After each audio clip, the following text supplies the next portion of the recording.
So far in the Blancpain GT Series, we've had a mixture of 3-hour races and 90-minute races.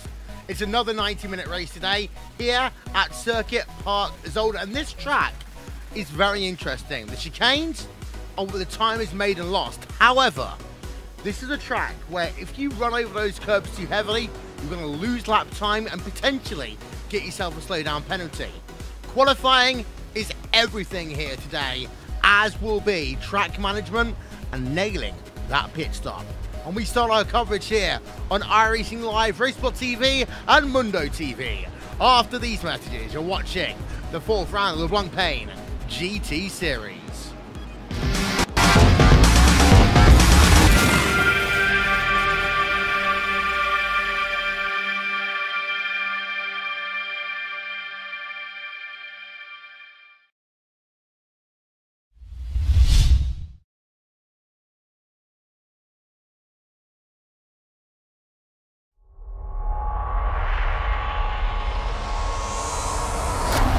There are 3 different paths if you want to call yourself a world champion of sim racing.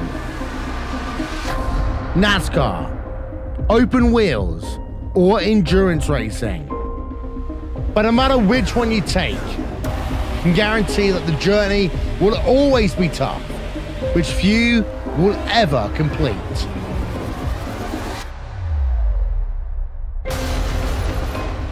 The iRacing World Championship Grand Prix Series, the premier road racing series in sim racing, started with a new car taking center stage. Then, it was Martin Kroenke resisting any challenge thrown at him to break the 5-year stranglehold of Gregor Hutu as being world champion. These drivers and teams are not just competing for pride, they're competing for money. And with over $20,000 in prizes for each of the series up for grabs, drivers really do put it all on the line. The NASCAR Beginner Series, powered by iRacing, is the premier NASCAR eSports series featuring the cars and tracks from the Monster Energy NASCAR Cup Series. The 2016 campaign saw a return to the top of the mountain by Ray Alfalla as a 3-time Oval World Champion. The march to that championship was not easy, though, despite the fact that Ray Alfalla took home the most points in series history. It just also happened to be the tightest championship fight we had ever seen. These guys are set for the 2017 campaign. The Blancpain GT Series hosts the top GT3 endurance teams in sim racing, with groups of 3 or more drivers sharing the wheel. This is a championship you can't win alone, and you need the same determination, passion and drive from your teammates to be successful. They often say that it takes just one mistake to lose a championship, and in team racing, it may not be your mistake that costs you the win. Last season, VRS Coanda SimSport won the championship by a single point. This year, who will step up to the plate?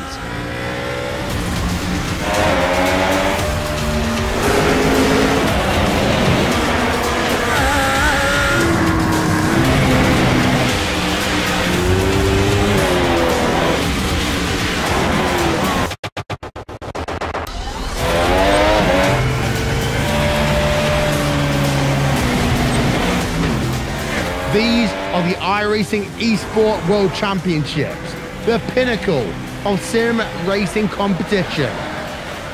Catch it all season long with live coverage on iRacing.com/live.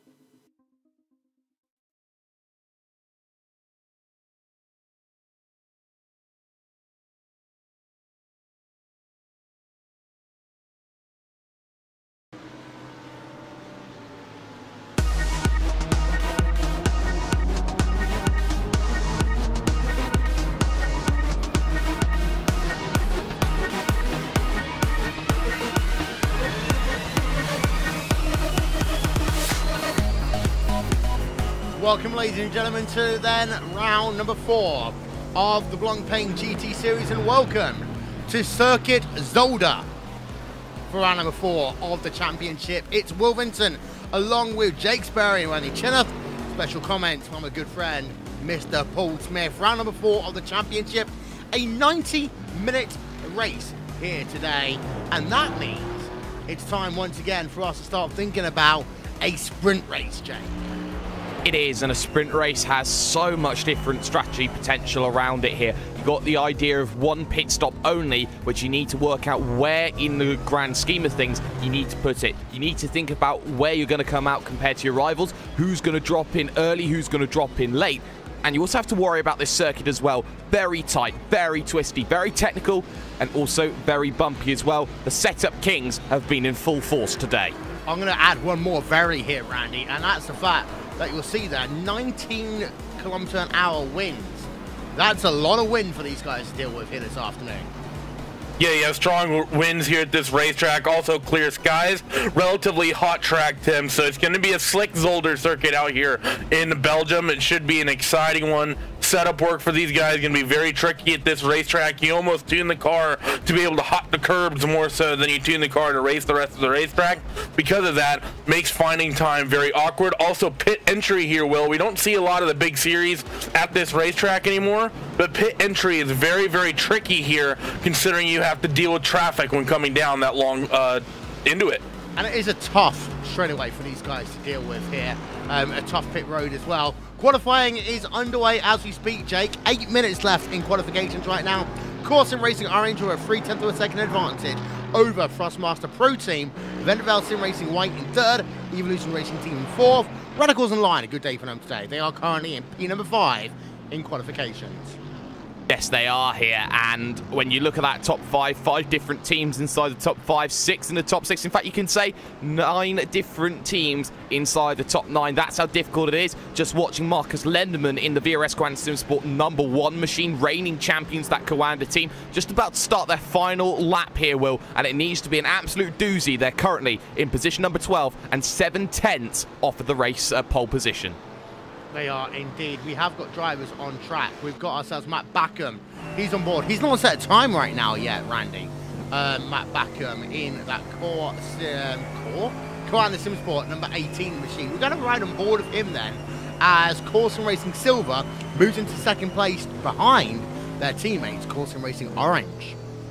So Sim Racing back up to 1-2 like we saw earlier in the season. But talking about Mac, I mean, this is sort of nerve-wracking, I think, for them. I'm not sure if he's on an outlap right now, if this is a timed lap, but the way he's done it, he's only, I think, going to end up with one good one regardless. So Mac right now going through the 2nd chicane, making his quick way down to the 3rd one, and this is well, this is going to be a tricky one, I think, for these Mercedes guys. Will, that car is big, your car is heavy, and in my experience, it doesn't like that first chicane whatsoever. Because of that, I don't think we're going to be seeing very many of them run competitive today.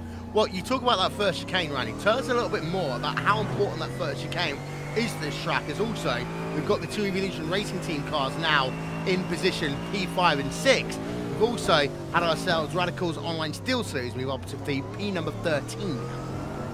That first chicane here at Zolder, it's just very odd. Right now, Yoni Tormala in X Racing Red, he's actually coming down the quick straightaway into that first chicane. I'll talk about it a little bit. It's very straight, very fast. You brake very late, and it's all about hopping the big sausage curbs. You need to hop the one on the left, then you need to hop it again on the right. Half of this setup work here is getting the springs and getting the shocks, liking going up and over those curbs here. All the other ones, like here at the 2nd chicane, yeah, you hop them, but it's so much slower that it isn't quite as critical to your lap. Hopping that first chicane is what it's all about. And of course, if you go about 5-6 inches too far on either side here, Jake, you'll get yourself a slowdown penalty. And that's actually, I think, this isn't a race of overtaking. This is a race of who can make the least mistakes in one go. It is. Unforced errors might be applied, and well, unforced errors are certainly being applied in qualifying, because VRS Grand Sim Sport #1, who I was keeping an eye on, only improved their time by 0.06 of a second. That means they're P14 for the day that's done. Thrustmaster Pro Team in position number 3 have one more lap here, Will, to make something happen. Mac Backham as well for the VRS Coanda Sim Sport 18, looking to get up the order too. Unforced errors are going to be so crucial around here, and even in slowdown penalties on the opening lap, that can cause chaos for drivers trying to get around. VRS Coanda Sim Sports number 18, Matt Backham, out of the final corner. Towards the line, yeah, as they say. on that billboard. 34th place. Wow. Not a good day for them here today. Thrustmaster Pro Team are in 3rd place. They have done their laps as far as we can see. However, drivers now just turning laps to just get themselves acclimatized with this racetrack as much as we can. We've got a couple of different camera angles for you to watch if you're on YouTube here today. The first one, of course, is with our friends over at Mundo GT. Pero en clasificación nunca ha ido bien.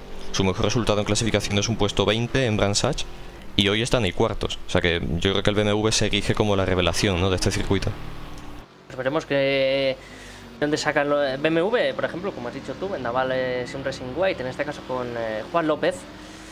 A ver si puede estar arriba o no. Está volviendo a salir, a intentar una vuelta rápida.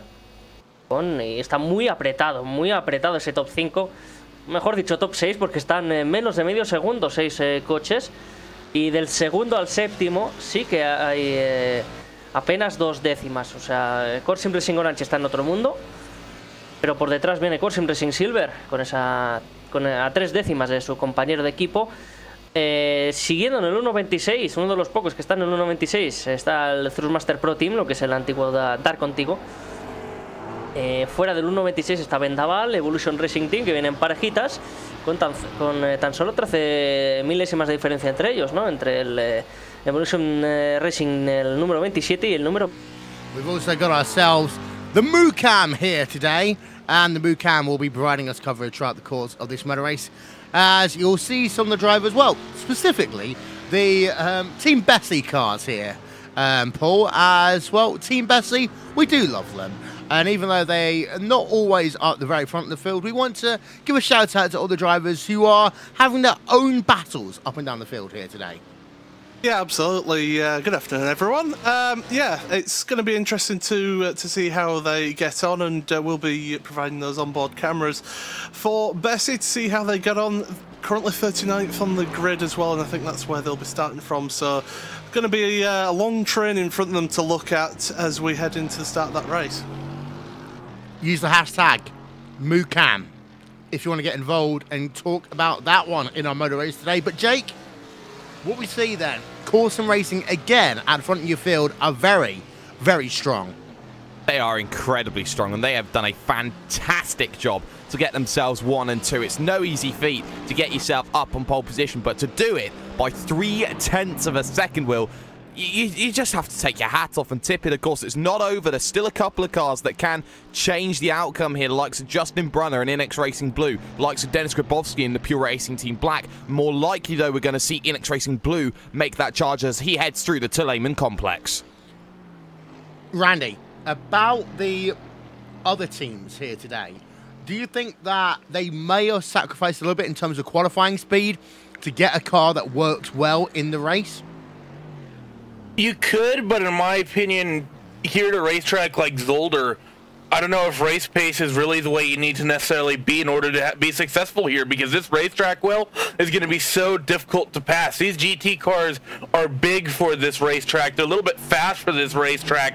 You know, you can really only go too wide at times, and there's not really an ideal passing situation anywhere out there on the racetrack. The run into turn 1 is too short, and turn 1 is too fast. The first chicane is arguably should be the best place, but that chicane itself is too fast as well.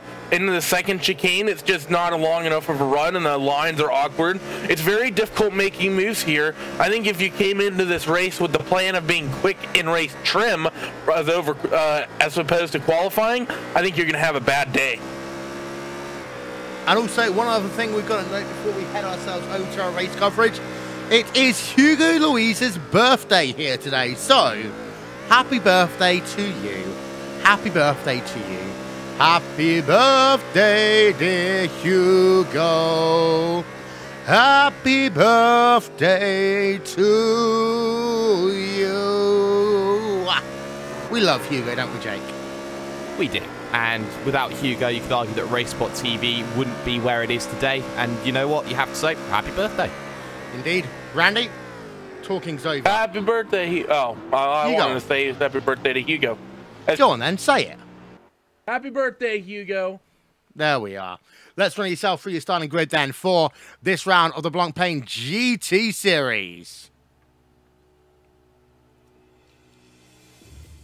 Course in racing orange, Frederick Rasmussen, 126.584, front row of the grid. Core Racing silver, their teammate alongside him, front row of the grid. Frostmaster Pro Team in third, and Vanderbilt Sim Racing white are in P number 4, Jake. Yes, they are, and you look back towards rows 3 and 4, both Evolution Racing Team cars, 27, followed by 28, Radicals Online, JRT, and Inex Racing Blue, of course, up there in the championship fight. We've got ourselves a lot of McLarens at the front end of your field. Frostmaster Nirvana Yellow and iRacing Brazil team, they are Ultra McLarens. They were rolled out in P number 9, P number 10. MSP Phoenix Racing in 11th place, and Randy, Inex Racing Red rolls out in P12. Yeah, and you know that they're not going to be happy about that. NX Yellow starting just behind them, as well as that Radicals car. And I think probably the most disappointing qualifying from everyone, Will, VRS Crane SimSport number 1 and Marcus Lenderman. Marcus, I think, on that second lap, he was on a flyer, but he really didn't hit that last chicane correctly as well. Probably threw away at least 3/10, maybe potentially more. I think that's a very disappointing top 15 qualifying attempt from them. Yeah, there you'll see then some more of the results coming up in your screen. Kiwana SimSports number 1, we just talked about them. Onyx Motorsports Samsung 07 in P number 16. Team Redline Black, Rego Hutu, will roll off in P number 17. And then we've got ourselves in P number 18 here this evening. The team of Tommaso Carter, Frostmaster Movado Red. 19th place, Odox Motorsport, IR SAP in 19th. And then 20th place will be Iberica Racing Interactive there, Jake. Yes, it will. In the top 20 then, pretty solid. And, well, when you talk about Gregor Hutu in 17th, that says quite a bit. You look further down, the likes of VRS Grand SimSport 8, they should be up there in the championship fight, dropping back. JCL Apex Racing UK, okay-ish qualifying for them in 22nd. Pure Racing Team Blue and GT Ross SST as the cars now look to get on to their outlap, Will. They are moving themselves very quickly onto that outlap as we show you then the remainder of that grid now up on your screen, as the drivers now work themselves on their one and only pace lap here for this 90-minute race in the 4th round of the Blancpain GT Series. 41 drivers have qualified here today, and now it's a case of working out which one of them, well, is the fastest. Let's be honest about that one. And, well, what we have seen over the course of this season so far is that those who start out front generally finish well, but, Randy, as I said earlier, the team that makes the least mistakes will be the team that does the best here today. I mean, you're probably absolutely right. Qualifying is going to be huge, though, and I'd be surprised to see us have a lot of big movers and a lot of big shakers today. That said, I'd also be very surprised if we go the duration of this 90-minute race and didn't potentially see a big pileup at some point, especially in the early goings here at this racetrack. I mean, it's almost like a short track for the oval guys, Will. You know, imagine when the peak increaser goes to a Richmond or maybe a Bristol or a Martinsville, one of those sorts of short tracks. Here at this racetrack, in the early goings, if someone ended up facing the wrong direction, it could take out a huge number of cars. This track is very narrow, Jake. Final thoughts, who's going to win this motor race? I think that Vendaval Sim Racing Whites have a very good opportunity. They looked so good in the Nürburgring 24 hours. I think it's nice to see them up at the front of the field, and I think that this circuit might just be their day. Don't forget, we've got the MooCam available today. Currently on board with James A. Pettigrew. Just visit our YouTube channel there on iRacingLive, and you can check that one out as well as our friends over at Mundo GT, providing Spanish language commentary of this event. This broadcast is brought to you in partnership with And One Design, the official graphics partner of RaceSpotTV, and ATVO App Engineer, the official graphics engine of RaceSpotTV. Finally, to Isran Balau's track cameras for gourmets, download them now in the iRacing Forum. So now it's time to go racing for 90 minutes here around Circuit Zolder. The drivers are in position. We are in position, and we are ready to give you some RaceSpotTV fan immersion to the start of this 90-minute event.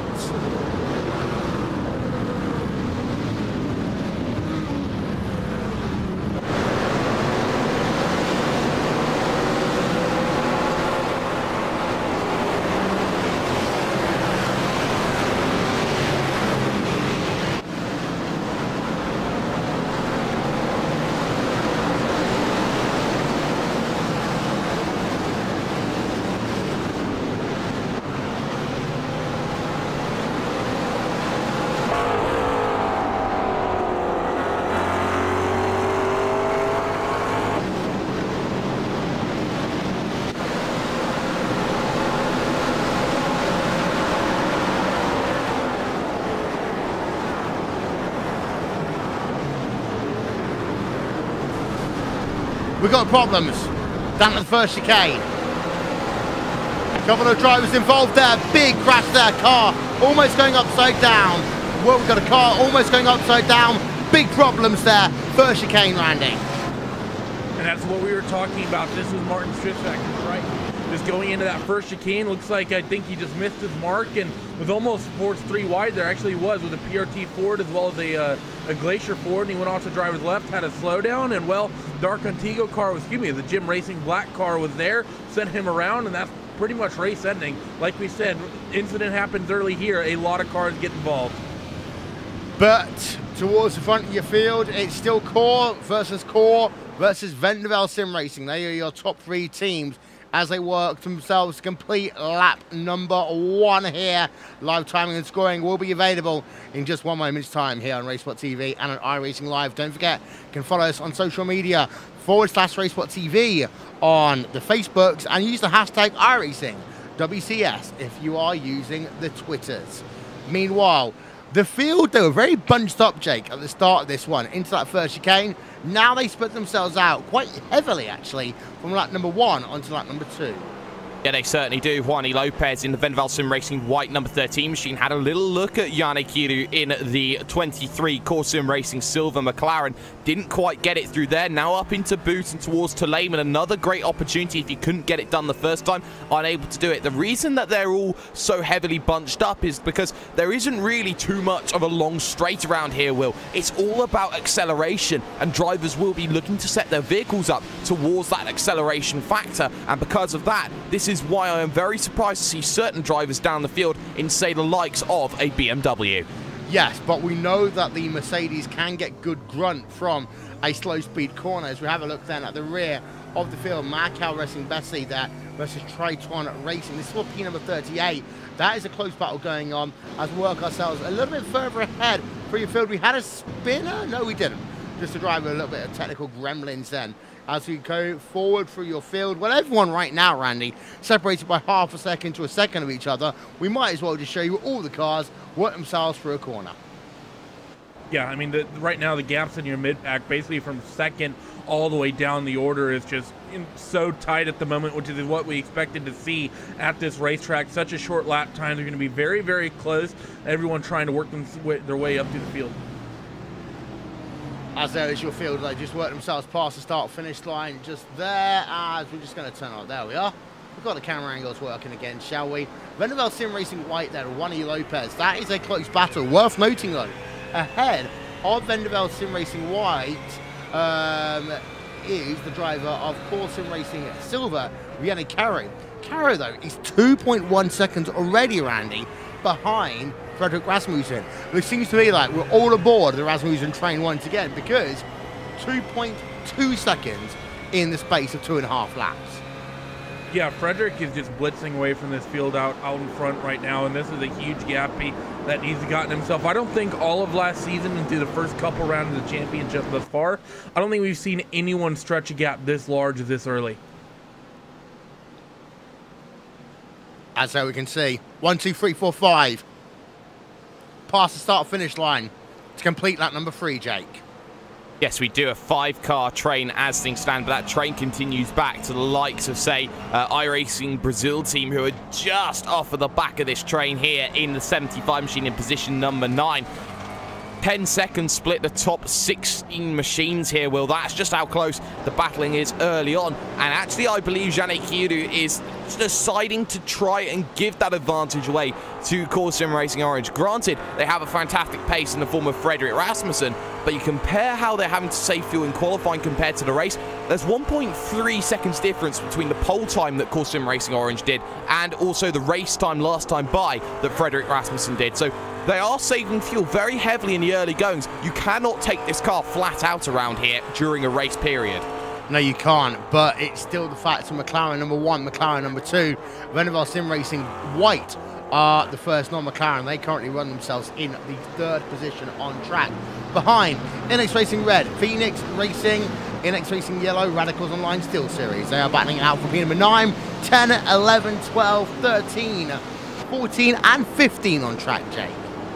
Yeah, P14 and P15 still having that battle. Number 1 right on the back there of Marcus Lenderman trying to get past Alexander Manea. Manea is a very underrated driver in my opinion. I think he could work wonders for any team in terms of what he can do. Trying to get past PJ Sturgis just ahead in the Inex Racing Yellow Machine also. And this middle of the pack battle is going to be very dangerous for quite a few teams. The moment that you step out of line, you could drop 2-3 positions. The moment you step out of line, you could get yourself involved in an incident and fall a ways down the order. But there out front is the driver of Heza Cecilia. He is trying to keep in contact with that driver of Envel Sim Racing White and Juan E. Lopez right now as they head themselves on the exit of that turn number 4, Lucian corner, towards that first chicane, the clean chicane. Let's go on board then with the driver of, that is Frederick Rasmussen right now in the Sim Racing Orange Machine through the first chicane, clean chicane, into boot, now into the turn 7 complex here, right? I'll call it turn 7 complex. It's about 4 different corners named as one. Yeah, I mean, it is a very tricky part of the racetrack. You have that right-left part of the chicane, and then you have that second tight right-hander that you want to try to keep flat as much as you can, and then you bring it in towards Turleman. It's a very, very tricky part of the racetrack here at Zolder. In my opinion, it's a lot of fun, but it's also very tricky to get right just based on the lines and the curves that you're trying to weave in between through that second chicane.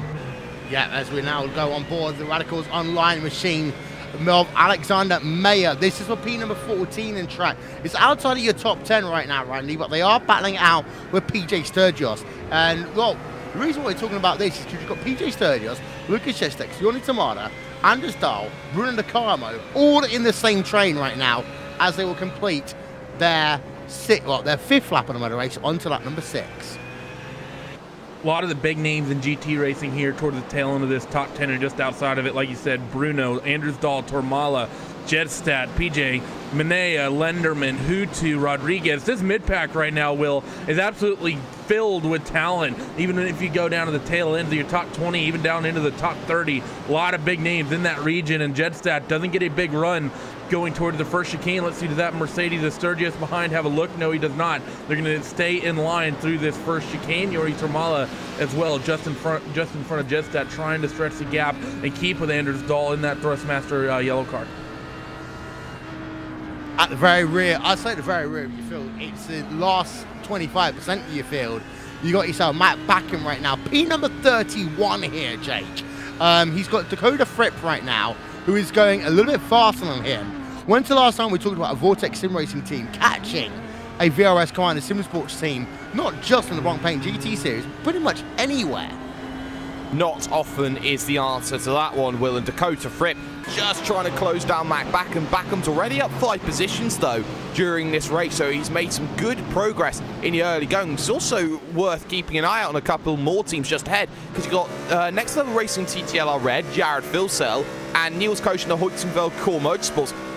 Hoytzenfeld Core Motorsports was a team that would be at the front for everything last season. Now look at them. They're only position number 29. This is staggering. This event has completely thrown everything out of the window from the conventional norms. It's almost turning into the Talladega of this event. It's so up in the air. We don't know what's going to happen, but I still think at some point, the teams that might be up a little bit in position early on, the pressure might start getting to them. Because, Jake, here's the honest fact. If a team that normally circulates in P number 25 is up in the top 10, then this is their chance to get themselves enough points to help secure their position in the championship for next year. That means they have to worry a little bit less about Spa, but with that comes added pressure. It does, and there's an even bigger pressure on the fact that this is the first time in the Blancpain history here on iRacing that we've actually gone to Zolder. Of course, instead of Zolder, we had Imola last season, but Zolder, this is a brand new challenge for all these drivers to try and get their heads around. You don't naturally drive to Zolder in the major championships in iRacing, and this is a real eye-opener for a couple of drivers who feel that they haven't practiced this track as much as they probably should have. There was an advantage, though, here, Will, for drivers who were running in a qualifying championship. They had to come through Zolder to try and get themselves through. They have that technological advantage compared to other drivers around here who haven't had that opportunity because they automatically qualified. And I would argue as well is that this track is like Randy, Monza without the straightaways, because it's got the tight chicanes. It's got 3 of them. It's got something that looks a little bit like the Curva Grande, just the other way around, and it's got something that looks a little bit like Curva Parabolica, but it hasn't got the long chicanes that allow drivers to really stretch their feet.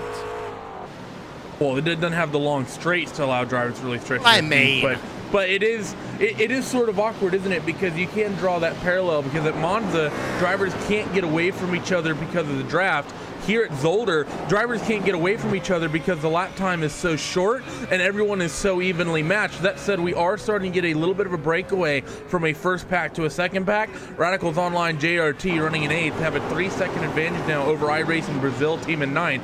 So we're starting to get some breakaway, but these packs will, I mean, even with no slipstream here, because let's be honest, the slipstream is more or less irrelevant here today.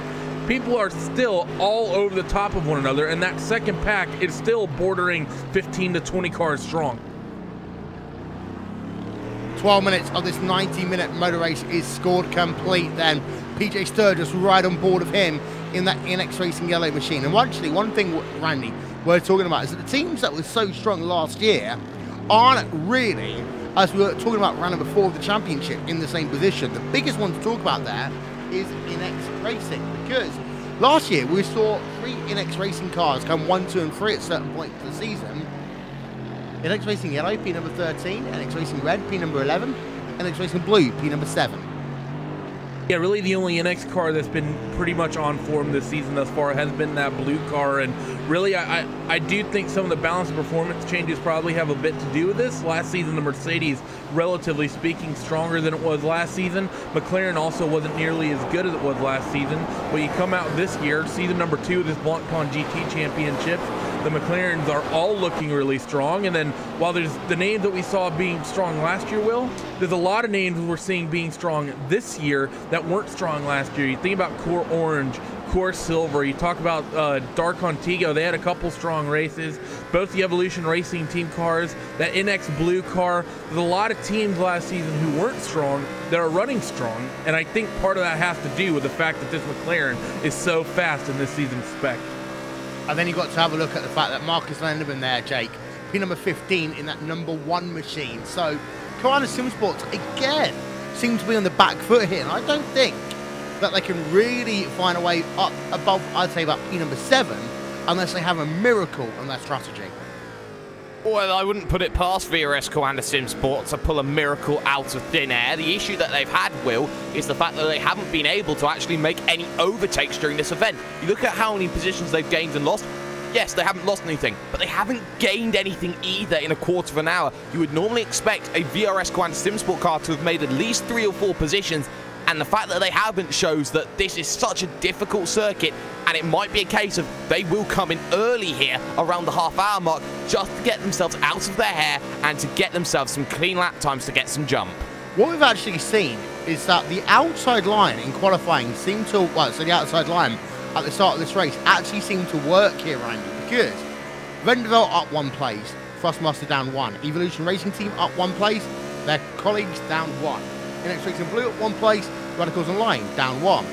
iRacing Brazil team up 1, Frostmaster Havana Yellow down 1. I can start doing this like the football pools if I want to, but it seems to be one line of the track very good getting off the line, the other not so good, and that's the only reason really why we are where we are.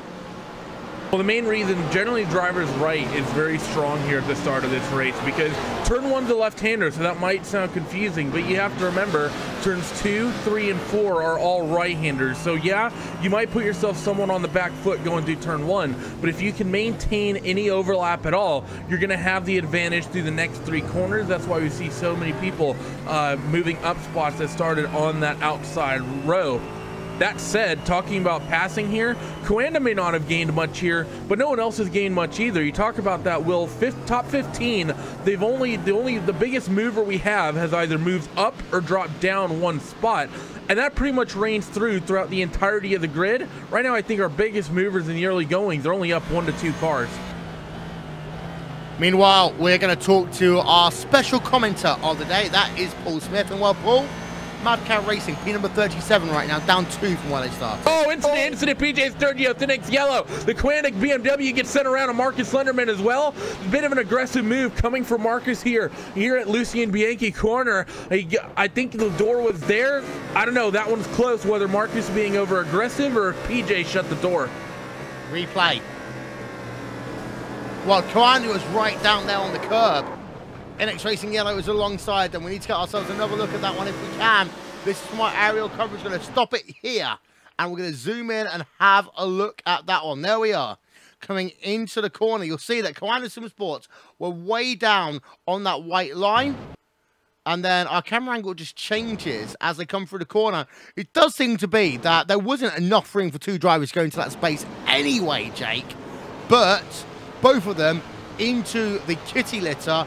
And I want to have another look actually on board with that NX Racing yellow car, PJ Sturgis, to get his angle, because I think that's going to be more revealing than what we saw in terms of the Kawandi Sim Sports car. Let's go on board with him right now. I'm going to give that one that's... Yes, NX Racing Yellow were a little bit close down as they came into the corner, but I'm going to have to say that Kawandi car kind of came up a little bit there, Jake. It's a difficult one because VRS Kawandi SimSport were stuck and they needed to make moves, and once you get bogged down, you begin to get frustrated, and that's where the chances and the mistakes happen for Marcus Lenderman's VRS Kawandi SimSport #1. The championship, you could argue, is all but over now because they've got heavy wheel damage. They have to come in, serve the damage that they've got, and that is race over for the drivers in the VRS Kawandi SimSport #1, and that could be the sign of the season, Will, that the championship will be changing hands. I actually take back what I said. Having a look at the replay in more detail there, Randy, it does seem to be that Kawandi were tracking that inside line. They couldn't really have moved any further up than they actually did. No, they really couldn't. I mean, Marcus was all over the curb as much as he was. Really, the only way... The discussion has to be, does Marcus have any right of being there? Yeah. Personally, I think the way passing happens here at Zolder, I think Marcus had the move. I think that you can't make passes happen here at all at Zolder without getting somewhat aggressive and being willing to throw the shoulders out. So in that part, I really can't take anything away from Marcus for attempting that move, but at the same point, you need to be aggressive defending as well. I think this is just the nature of the racing that happens here at Zolder. A lot of times, and well, you're going to see cars end up facing the wrong way after they try to make a move. Racing incident? Sure. At the end of the day, we'll blame the Belgians. But you couldn't really blame anyone in particular because, yeah, Kawandi were taking a very tight defensive line into that corner, trying to take the overtake, actually, take the aggressive line. But at the same time, it was very hard for you to not push up on that racetrack. So it's one of these 50-50 ones. Let's go back to you, though, Paul. What's happening with Mukan? Well, I'll tell you what, it's been a very quiet race for Mad Cow Race at the moment. They're just sitting in this bubble about 2.5 seconds behind the cars in front, and then the 2.5, maybe nearly 3 seconds ahead of the car behind. So they're in that sort of bubble of running, you know, some consistent times, but yeah, there's not really moving forward. I just managed to catch a glimpse of that on the coverage as well of that incident. I would put that down as a racing incident. It's a very difficult thing for Kawandi SimSport to get out of that one at that point, and it's just one of those things unfortunately that happens in motorsports. Not every incident has to be penalised. I think that's what we need to remember for at times. Yeah, absolutely. All too often we'll see series all over the world will try to find fault with every little incident and penalise drivers for every little incident. No, sometimes accidents just happen and we've got to take that on board. And in my opinion, that was just a racing incident. Alex Motorsport, IR SAP right now, RMP number 15 here, Randy. You've got yourself Team Redline Black. I say this, Team Redline Black, Gregor Hutu, P number 14, Hutu, 23 seconds behind the race lead with 21 minutes worth of racing score complete. Yeah, those red line guys aren't having nearly the season I think they would like to have. We've been seeing them. They've been up near the top 10 once or twice this year, but beyond that, they haven't been running strong at all. But it's still a close fight between him, Andrew Rodriguez, Christian Manzano, and Tommaso Carla. Actually, interestingly enough, both of the Zodex cars, they were in a little bit of an incident on lap 1 with each other going into turn 1. I think it was Manzano got on the back of his team car in the 30 machine and did a little bit of half spin. So well done from Manzano to work himself back up the field just a little bit. Now really pressuring 5-time here in this Ford GT as they work themselves to the hairpin. And I have to say, through that hairpin, Will, Gregor didn't look nearly as confident. The front end of that Ford GT looks like it's pushing a little bit because those two McLarens behind get that apex tight. Hutu, I don't even think he was on the curb. He is also, Randy, one of the only Ford GT drivers in this field here today. There's not many of them that run this Ford GT. And you've got to ask a bigger question as well. Is the fact that Gregor Hutu is so far on the back foot in the iRacing World Championship Grand Prix Series that he's having to think about that more than he's thinking about the Blancpain GT Series, to the detriment of that, well, not necessarily to that team, but the team overall, to the detriment of their Blancpain GT Series efforts? It's hard to really say, isn't it? Because of the people that are potentially fighting for a championship, Gregor is really the only one that's pulling double duty. Martin Cronke is technically signed up for a car in this series, but we've not seen him do a race yet. From what I understand, he's not. Yeah. Well, from what I understand, he's not really planning to do it, because even at Spa, yeah, Spa is a 6-hour race, but you can easily do a 6-hour race with 3 people. You can do a 6-hour race pretty easily with 2 people. So it might be a push. I mean, so it's gonna be interesting to see what happens, whether or not Martin ever signs up for a race. But it is a hard one for Gregor. I think it's a hard place to be in, because if you're Gregor Hutu, you're obligated to your teammates to focus on this series. But at the same time, you need to take that fight to Martin Cronke, who through the first 5 rounds of the World Championship Grand Prix Series has took that championship by storm. Let's have a look then. A lap on board. Odex Motorsports IR SAP number 30. As he does a lap, hunting down Gregor Hutu.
Here today.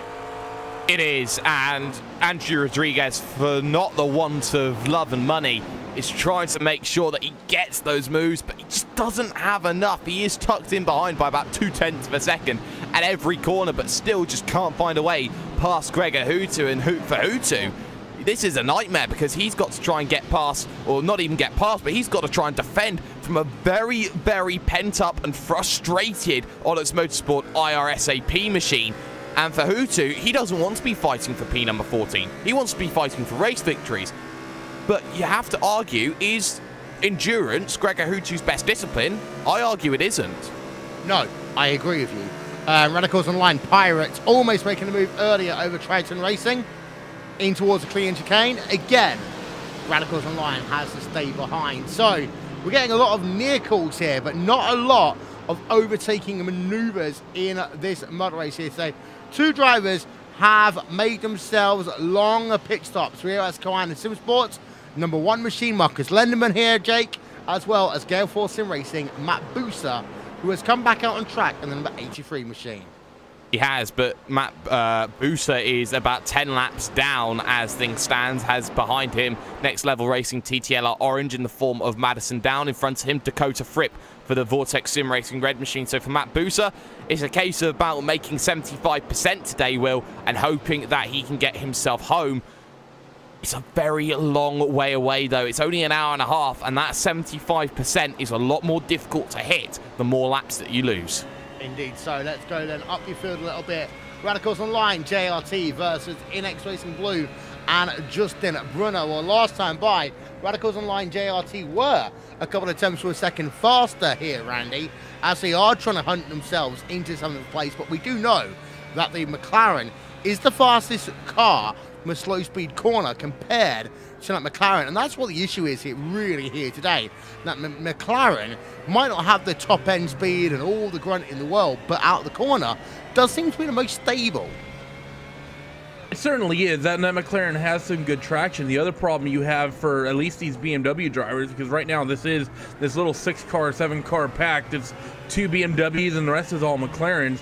The BMW only the BMW finds its speed through fast corners, really. So you think of a track like Spa, even though you have the long straights, is a track where the BMW is going to be really strong because you have Rouge and you have Blancpain, you have Pujon, you have so many fast corners where the BMW can really work the downforce and really make up all the time.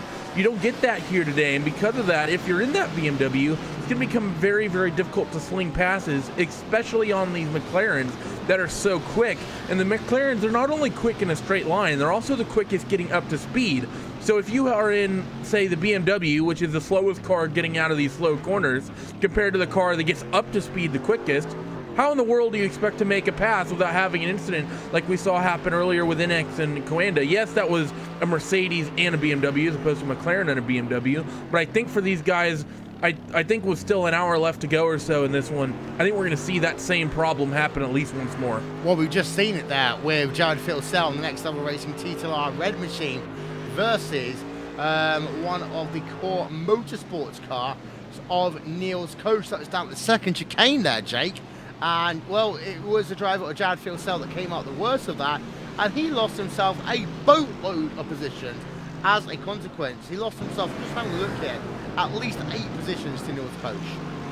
It happens, and for Jared Philsell, who is one of the greatest Australian drivers, you don't often talk about him being at the field, and this is going to be difficult for him to get back, because now he's got to get past the Radicals Online Pirates and the Triton Racing machine. Of course, Triton Racing having an incident earlier on. And, well, for Philsell, he's struggling here. You've got the likes of these drivers ahead, and he's got a certain camera car behind him in the form of Bessie, and, well, that is going to be something that is going to play into a fact here, because that bubble, although it's still there, will be an issue. Radicals Online Pirates trying to make the move. Meanwhile, we've got ourselves Corson Racing Orange, Frederick Rasmussen there, 11.2 seconds right now, Jake, over Corson Racing Silver. Dominance just is. Yannick Kuru doesn't have to do too much. He's holding on to that advantage because he's not being challenged by the very difficult Vendaval Racing White Machine, as it has a bit of a moment, shall we say, coming out of the Klein chicane, got all over the curves, had to make a correction the other way to stop the oversteer. And now to the inside, Thrustmaster Pro Team now trying to make the move. But there's no way that Jesus Cecilia in that rebranded Thrustmaster Pro Team is going to be able to make that one happen there. It was a good effort, but now it allows Andrew Carl in the Evolution Racing Team 28 to have a look. It does indeed. That's the battle for P4 and P5. Different colours, of course, on this Thrustmaster Pro Team with Jesus Cecilia, and it's very similar actually to the colours of the Evolution Racing Team cars in many ways there, Randy. They certainly are, but Evolution Racing Team, of course, sponsored by Logitech, so probably no love lost between these two as they work themselves across the front straightaway for your 20th time. And still Frederick continues to stretch the gap. Is something like 11.2, I think you said, at the first chicane. Through that second half of the lap wheel, Frederick still stretches another half a second, and I'm sure he's continuing to stretch time as we work. But we're starting to near that window where we need to start thinking about pit stops, because strategy here at this racetrack is going to be interesting. Will, we saw Coanda go with a bit of an odd call at Brands Hatch, the other 90-minute races this season, but I don't think that same tire strategy is going to work here at Zolder, just with the way the track works out. Yeah, we do apologise for RaceSpot Cap there as well. It's that time of the month. That's Meow. what we're going to say about. Yeah, meow indeed, as we've got ourselves. And we're having a look on board with the two McLarens there, Frostmaster Pro Team versus Evolution Racing Team number 28. The question here, Randy, really is, if you are one of the non-McLaren teams, do you try and pit early to do the undercut, or is that too risky? It's what you're going to want to be doing here is you're going to want to have a spotter or a crew chief telling you what you can do in clean air. So what you would have wanted to do is, in testing, the big thing. Oh, we've got a big accident at the first chicane, and it's Triton that's involved, and they're rolling back onto the track there. Big instant there. I'm trying to see who it was that was involved with that as well. I'm getting a replay up on. Yeah, it was they were going in 3 cars together into that first chicane, and well, the car on the outside, I'm trying to see who that was. Radicals online. Yeah, they've just started coming across. There's not enough room there, and then there's contact with Triton into the wall. That's a big instant for those guys. And Radicals, they're up over the wall there. They hit Bessie as well. No, Bessie seems to be okay. It appears. It was TCLR. Okay. Yeah. Let's get a replay one more time. Yeah, you're right. Bessie was actually just behind that battle. It was TTLR Next Level Racing with Jared Fieldcell. As we go on board of him then. Let's look from on board. Kabam. 2. Yeah, Next Level Racing, they got 2 hits there by the same drive. That's not often that happens there, Paul, but just the way that chicane works. But he had to slow down for the corner. The spinning car ahead somehow managed to hit him twice. Yeah, I think maybe the Triton car could have maybe held the brakes in the runoff area and not allowed that car to run back onto track. That was a little bit naughty, was that? But luckily, both TTLR and Mad Cow and nobody else was involved in that seriously. But yeah, Radicals, they'll be absolutely spitting feathers over that one. I can assure you of that one. Glacier Racing Journey Tankerton currently is in P number 25. It's Pure Racing Team's Team Black. And that is Dennis Kabowski just ahead there. A Ford versus a Ford. There are Fords in this field here today, and I'm going to say the word Ford 3 times here, Randy. I'm sure that Cam Walsh is going to appear. Ford. Well, we've got the Ford GTE car coming, so you don't care about these GT3 cars or GT2 cars no more. But I mean, I love watching these Ford guys. I do too. I love watching these Ford teams, and Glacier has traditionally always been one of the strong Ford teams on the sim. You think back to when Proto GT was super popular, Glacier Ford GT2 cars were always super strong, and even through other championships that have happened using the GT3 format, Glacier has always waved that Ford GT flag, even when it wasn't the strongest option. Only other team that actually fits that bill is actually Phoenix, FENIX. They're in a Ford as well, much further down the order. They're usually not as quick as the Glacier car, at least not in the GT3 aspect, but that's another strong Ford team. Think about a Neo Championship just a couple seasons ago. Christian Quintanowski getting in behind the wheel of number 86 machine. A Berica Racing interactive car there. Our first real pitter of the day. Triton Racing, Martin Fitzpatrick on pit road as well, Jake.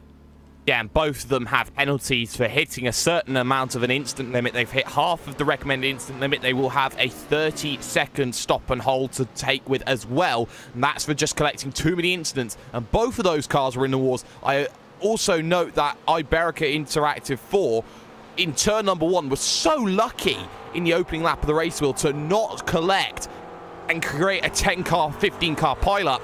In fact, it didn't cause a pileup at all, but it did tag the rear of someone. Yeah, it did, and that's one of those things here, that this track is so narrow, Jake. We see the Kias, for example, running here, and it's so hard to keep up to date with the race because so many people are getting themselves slow down penalties. And actually, it brings me back because of the fact of the incident limit, I think a lot of drivers are being a little bit less aggressive than it would normally be. As we're looking at Jesus Cecilia there versus Andrew Carl. Jesus Cecilia just running a little bit wide there on the exit of turn number 4 into clean chicane. They come through and exit. But I think these guys right now are trying their hardest just to plug laps, because they know that if they get into a paddock, well, that's not going to do anything really in terms of pit stops. They kind of need to do their hard racing later on in this event. They do, and that's something they have to remember. You can make a pit stop now, and you can do your fuel strategy, get out, put those laps in and make it happen. But for these drivers here towards the front of the field, they've got a massive worry about this train going back to about P number 30, Will, from about P number 14 on circuit, because there's about 15 cars within the space of 15 seconds. You're not going to manage to get yourself any form of clean air if you pit in early right now. They're all waiting for the gap, but the gap is not happening for them as long as they keep on this train fighting. Worth also keeping an eye out on is the fact that Sim Racing Silver has checked out of the drafting train hotel. They have indeed. The next special event here on iRacing will take place in 2 weeks' time from today. That'll be the second annual iRacing 24 Hours of Le Mans, and it will be here exclusively live on RaceSpotTV with the support from our friends over at V8 Online. To join us then for the greatest event in endurance racing, just a few weeks removed away from the greatest spectacle in all of sim racing. That is the second annual iRacing 24 Hours of Le Mans. And Randy, you hit upon it, hashtag GTE. I'm super excited for this race. I know me and my teammates, we've been wanting to do some driving in the sim, but with the news of the new GTE cars, we can't really get excited about driving anything else because it's just been on our event server lately. Every time someone connects, is the Ford out yet? So I'm super excited for the new cars. I'm super excited for the 24 Hours of Le Mans, hopefully with the new cars. It's going to be a great show, I think. This is the gap that Jake was talking about a moment ago here, Randy. 2.2 seconds now between Vendaval Sim Racing White in third place and Sim Racing Silver, who run themselves in the second place. You're actually looking there from the rear of the Sim Racing Silver machine. And well, that 2.2 second gap doesn't seem to be a lot when you think about it, but it is, because that's now the difference between Racing Silver sliding through their pit box and being able to get away with it and losing a position. You're exactly right. And the thing is here, Will, is that from what we're expecting for pit strategy, we're not expecting big variations in terms of the pit stop time because you're more limited. The main limitation here at Zolder is the 30-second driver swap, and for that reason, everyone should be in and out of their box within that time period. So if you're Juan Lopez, Cecilia, Call, where you're mainly expecting to make any positions up over everyone else, is who decides is really mistakes on pit lane and who's quicker coming in and coming out of pit road. But this is the two things I think right now you need to be thinking of for when you come down pit lane. It's what kind of traffic do you have in front of you, and what does the traffic look like behind? Do you have a crew chief that's telling you if you who knows the time loss, can you come out in clean air, or are you going to be in dirty air, or are you going to be in a pack? If you're going to come out in a pack, you might as well stay out. And most importantly, Will, we talk about it here at this racetrack, if you have cars in front of you, you're probably not going to want to opt to come down pit lane because you want to come onto that pit lane. The way it works is that you brake for the corner but way before you would ever brake for pit lane. So if you have cars in front of you that are opting to continue running laps, if you decide to come down pit lane while they're going to stay out on track, what ends up happening is you essentially have to brake for them, and then you get on the gas for a little bit, and then you have to brake for the pit lane again. You want to try to come down on a pit lane when you have clean track in front of you. Not necessarily a lot, but you want a slight window to slip down that pit road. It's side-by-side time. Here's a Cecilia there on the outside, number 94 machine. Lights are flashing, but they're going to lose that position to Vendaval Sim Racing, or are they? Is the question that we're going to have to ask ourselves right now. They stay side by side as they head themselves on the exit turn number 4. A bit of a run into the gravel there for Jesus Cecilia. He is on the inside right now, but that should help him as they come down into the clean chicane. And what, Jake? He just held on to that. Oh, they touch almost. Oh, my word. That's Carl and Preston, the two teammates, coming together for Evolution Racing Team. Calm yourself down, boys, there. They all hold it together somehow. But that, in a 6-car train, when they're all split and you've got 6 different egos and personalities going at it together, that had a lot of potential to end in tears. It doesn't, and now Carl has the opportunity at Juani Lopez. Defensive line taken here. It's McLarens versus BMWs. As you just saw, the incident what Jake was talking about at the rear of that one. We do apologise there for RaceSpot Cat. You can't say she's hungry because she's actually just eaten NX Racing Blue, Justin Brunner. Big win from Evolution Racing Team. They're going to get to their teammates. There we are. As Evolution Racing Team, we were just saying that, Randy. Let's have a look at Justin Brunner. But actually, Brunner's the innocent bystander there. They almost go 3 wide past the start-finish line.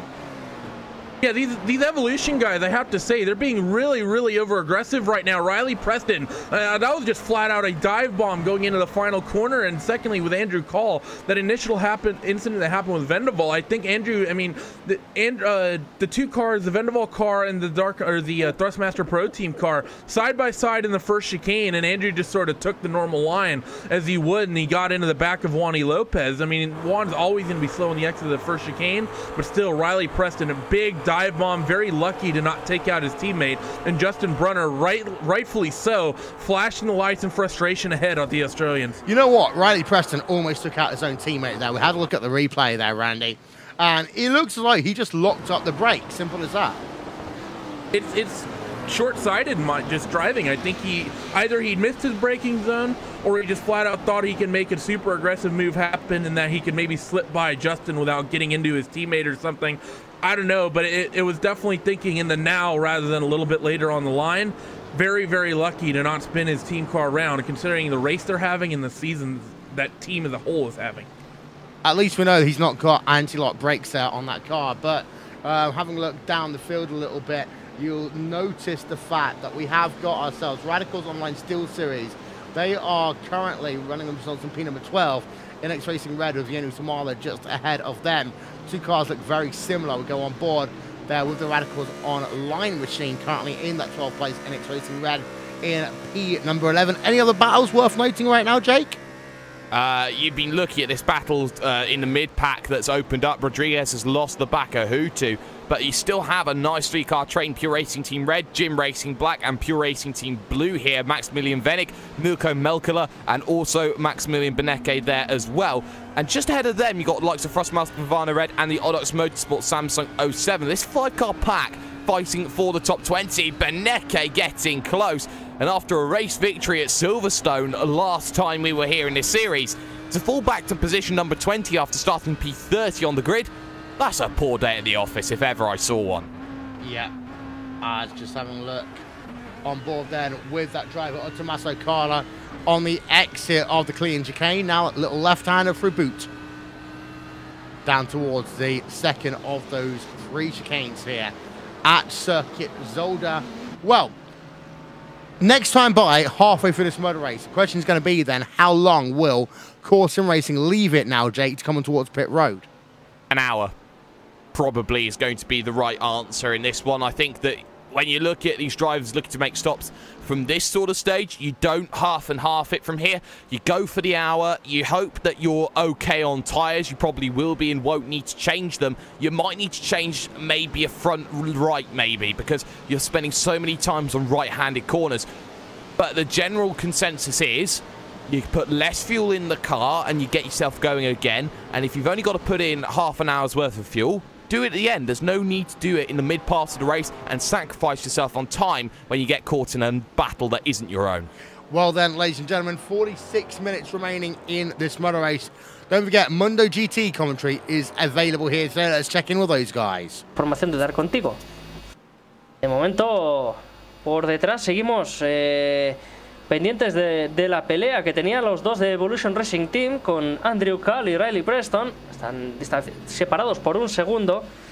Y más atrás sigue la pelea un poquito más distanciada ahora de Greger Hutu con Andrés Rodríguez. De hecho, el Ford GT empieza a marcar esa diferencia que has dicho tú antes, Fernando, de los neumáticos. Y ya le ha metido casi 2 segundos a Andreu. Está rodando en 1.28.7. La última vuelta para Hutu, 1.29.0 para Rodríguez. We'll be back in a moment, ladies and gentlemen, here on RaceSpotTV. Introducing a whole new form of racing to the best online racing simulation in the world. This is Dirt Racing on iRacing.com. Race online at some of America's most legendary dirt tracks, including Eldora and Williams Grove. iRacing is the premier online racing game featuring NASCAR, IndyCar, sports cars, and now World of Outlaws, the leading sanctioning body for dirt racing. iRacing is easy to use and features a centralized ranking system to make sure you have the best experience at any skill level. With a massive inventory of high-precision laser scan tracks and cars with an unmatched dedication to quality and detail, iRacing gives you the most authentic online racing experience available. Thanks to iRacing's dynamic track system, developed specifically for dirt racing, tracks change over the course of a race, just like your favorite dirt track on a Friday or Saturday night. From a slick racing groove all the way up to the cushion, iRacing's dirt tracks deliver non-stop racing action. Partnered with the World of Outlaws, iRacing is your source for the most authentic dirt racing experience available, featuring 4 brand new tracks and 11 new cars, including street stocks, Legends cars, late models, NASCAR trucks, winged and non-winged sprint cars, with much more on the way. Join the Dirt Revolution on iRacing.com and start slinging mud today.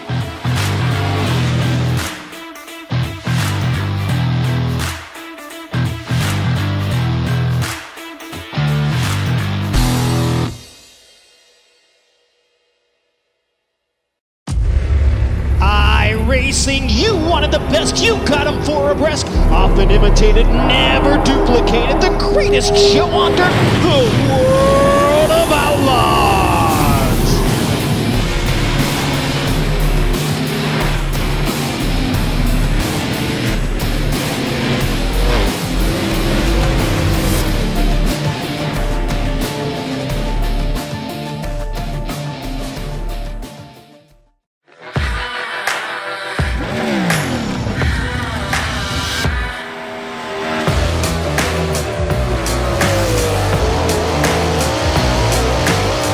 Hey guys, Christopher Bell here. As you guys know, iRacing is coming out with dirt, and it's been a long time coming. So I'm here today to kind of show you around the sprint cars and hopefully give you some insight for whenever you first drive it.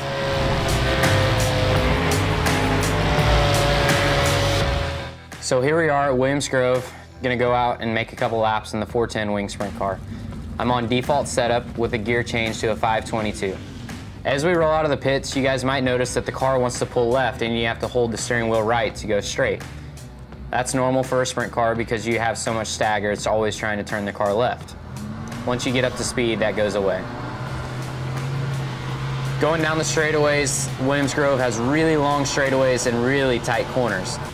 The big wings on the sprint cars, it always wants to pull you left into the corner, so it doesn't take much steering wheel input to get the car into the corner.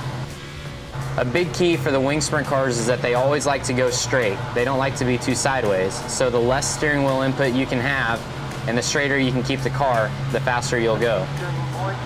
As the track slickens off, you'll be able to play with the setup to get the car driving even straighter yet. And that's a couple laps around Williams Grove.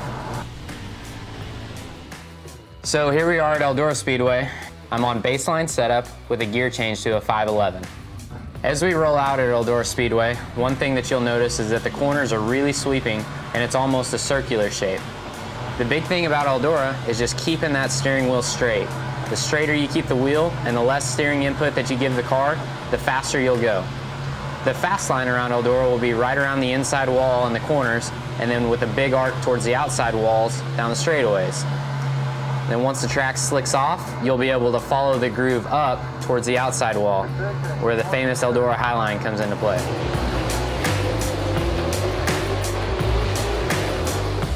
So now we're at Volusia Speedway Park with the 410 wing sprint car. I'm on baseline setup with a 511 gear, the same as what we ran at Eldora. Whenever you roll out on the racetrack, you'll notice that Volusia is similar to Eldora. They have long sweeping corners, and it's kind of circular in shape. At Volusia, whenever the track is fast, you'll want to be right down against the concrete wall in the corners with a nice big arc down the straightaway. Whenever the track starts to slicken up, you'll be able to follow the groove up higher and higher. Whenever you get into turns 3 and 4 though, the groove might get up onto the shelf, which is the flatter section of the racetrack. and then it becomes very difficult to exit turn 4 without getting into the wall. And that's just one of the characteristics of Volusia Speedway Park. Hope you guys have fun.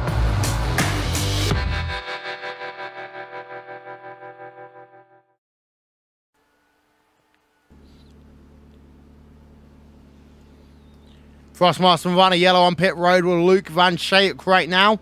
Number 77 machine. Doing his one and only service now of the day. So Van Schaik will take the car to the end of this motor race. We also saw, Randy, whilst we were on RaceSpotTV side by side, we've had ourselves an incident for Vendaval Sim Racing White and Juani Lopez there losing positions. And he's losing a few more right now. I'm wondering whether he has got damage there to the front end of that race car. Well, when I looked through on the replay, he's actually, I don't think he got himself into an incident with another car, but I think he caught one of the chicanes wrong, and that's why there's a little bit of right front damage on that BMW.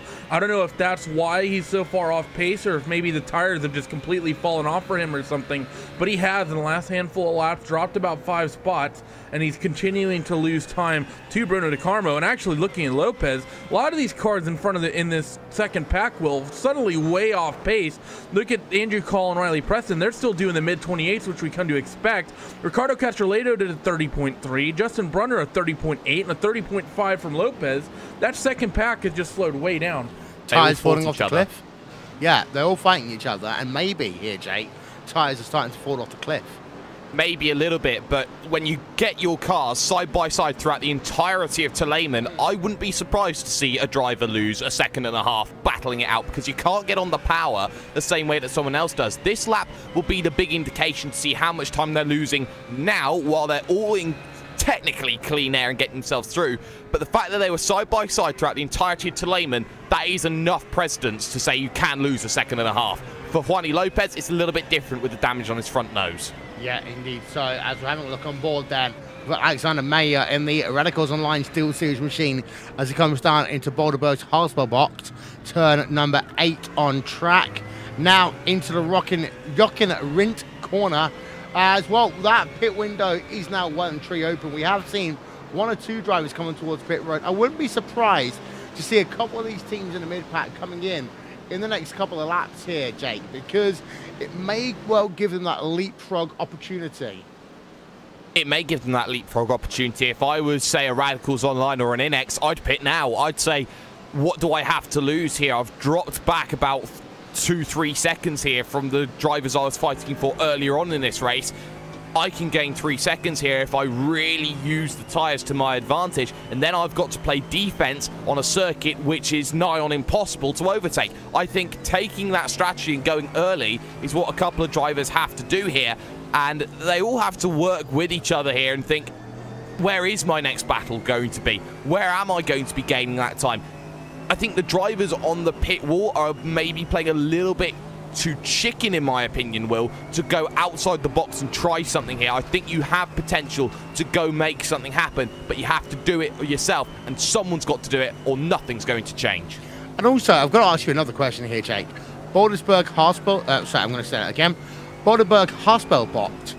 One of the most difficult corner names I think I've ever had to talk about.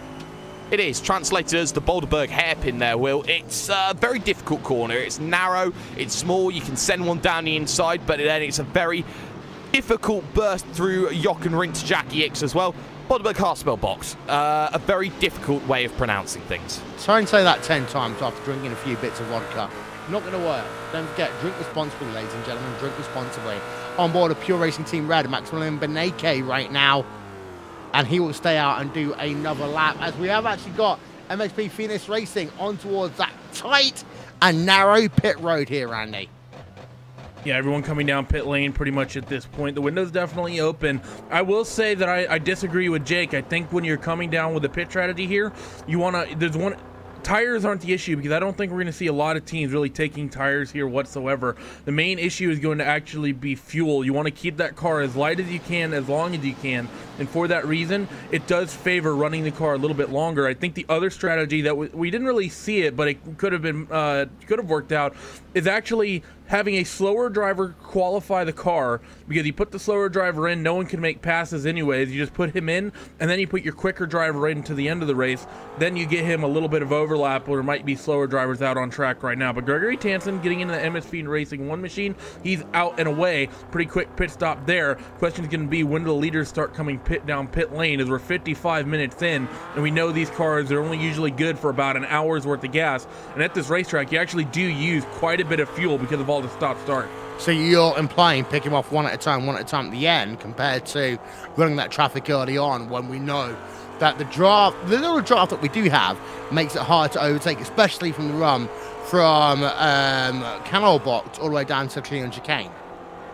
Yeah, it's just a different way of doing things. So, like, let's say if you have two somewhat similarly paced drivers, they're only separated by a couple tenths, maybe you have that slower one qualify the car, maybe you start a handful of spots down, but you bring him in super early if you can get yourself some clean track, let your fast driver go in and run some clean laps and some clean air. It's a very off way of doing things, and you do have to somewhat qualify. Even that slow, quote-unquote slow driver has to qualify well, so he has the track position, so that he doesn't just simply end up in the race with all the race leaders in amongst themselves. But it's sort of you're almost working the race backwards, Will, because normally you want the quick driver in at the start, quick driver in at the end.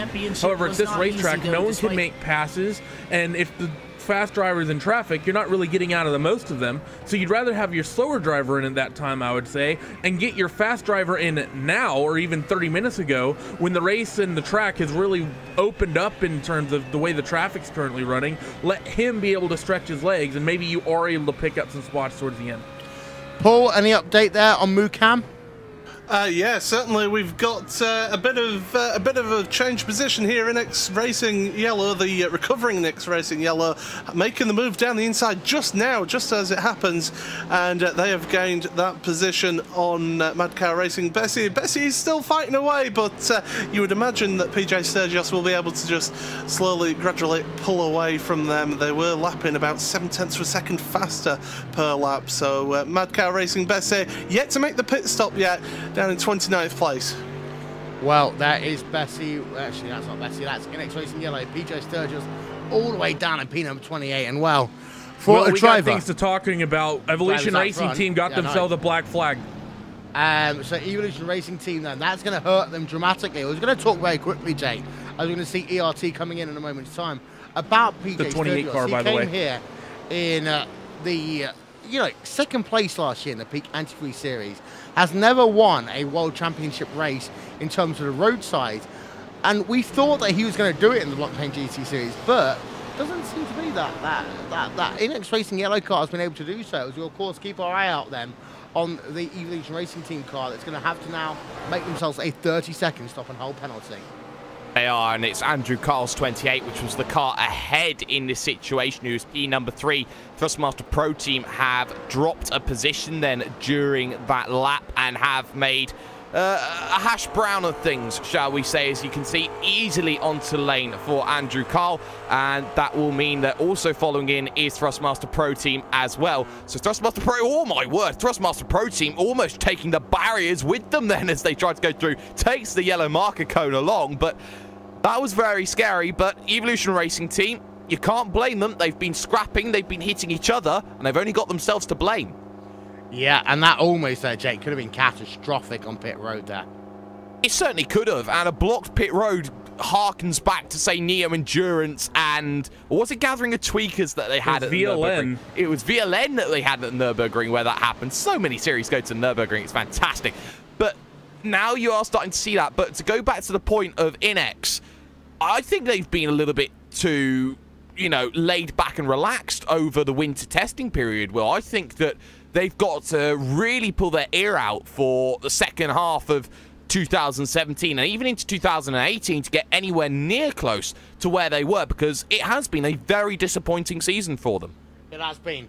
That is Evolution Racing Team then. Simon Figueroa, a long pit stop. You'll see drivers pull out a pit road ahead of him there as a consequence of that. Corson Racing Orange, Frederick Rasmussen, you should see now on the left-hand side of your screen. There you are.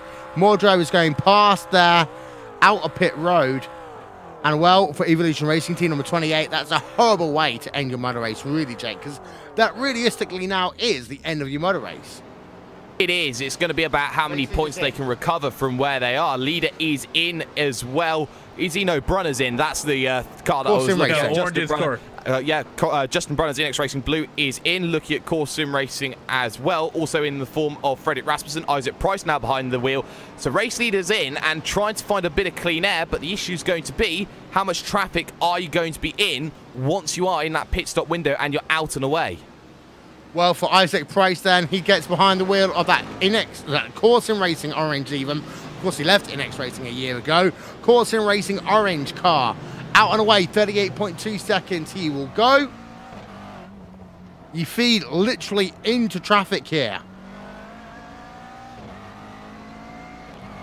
I think that's the Vortex Sim Racing car just ahead of him.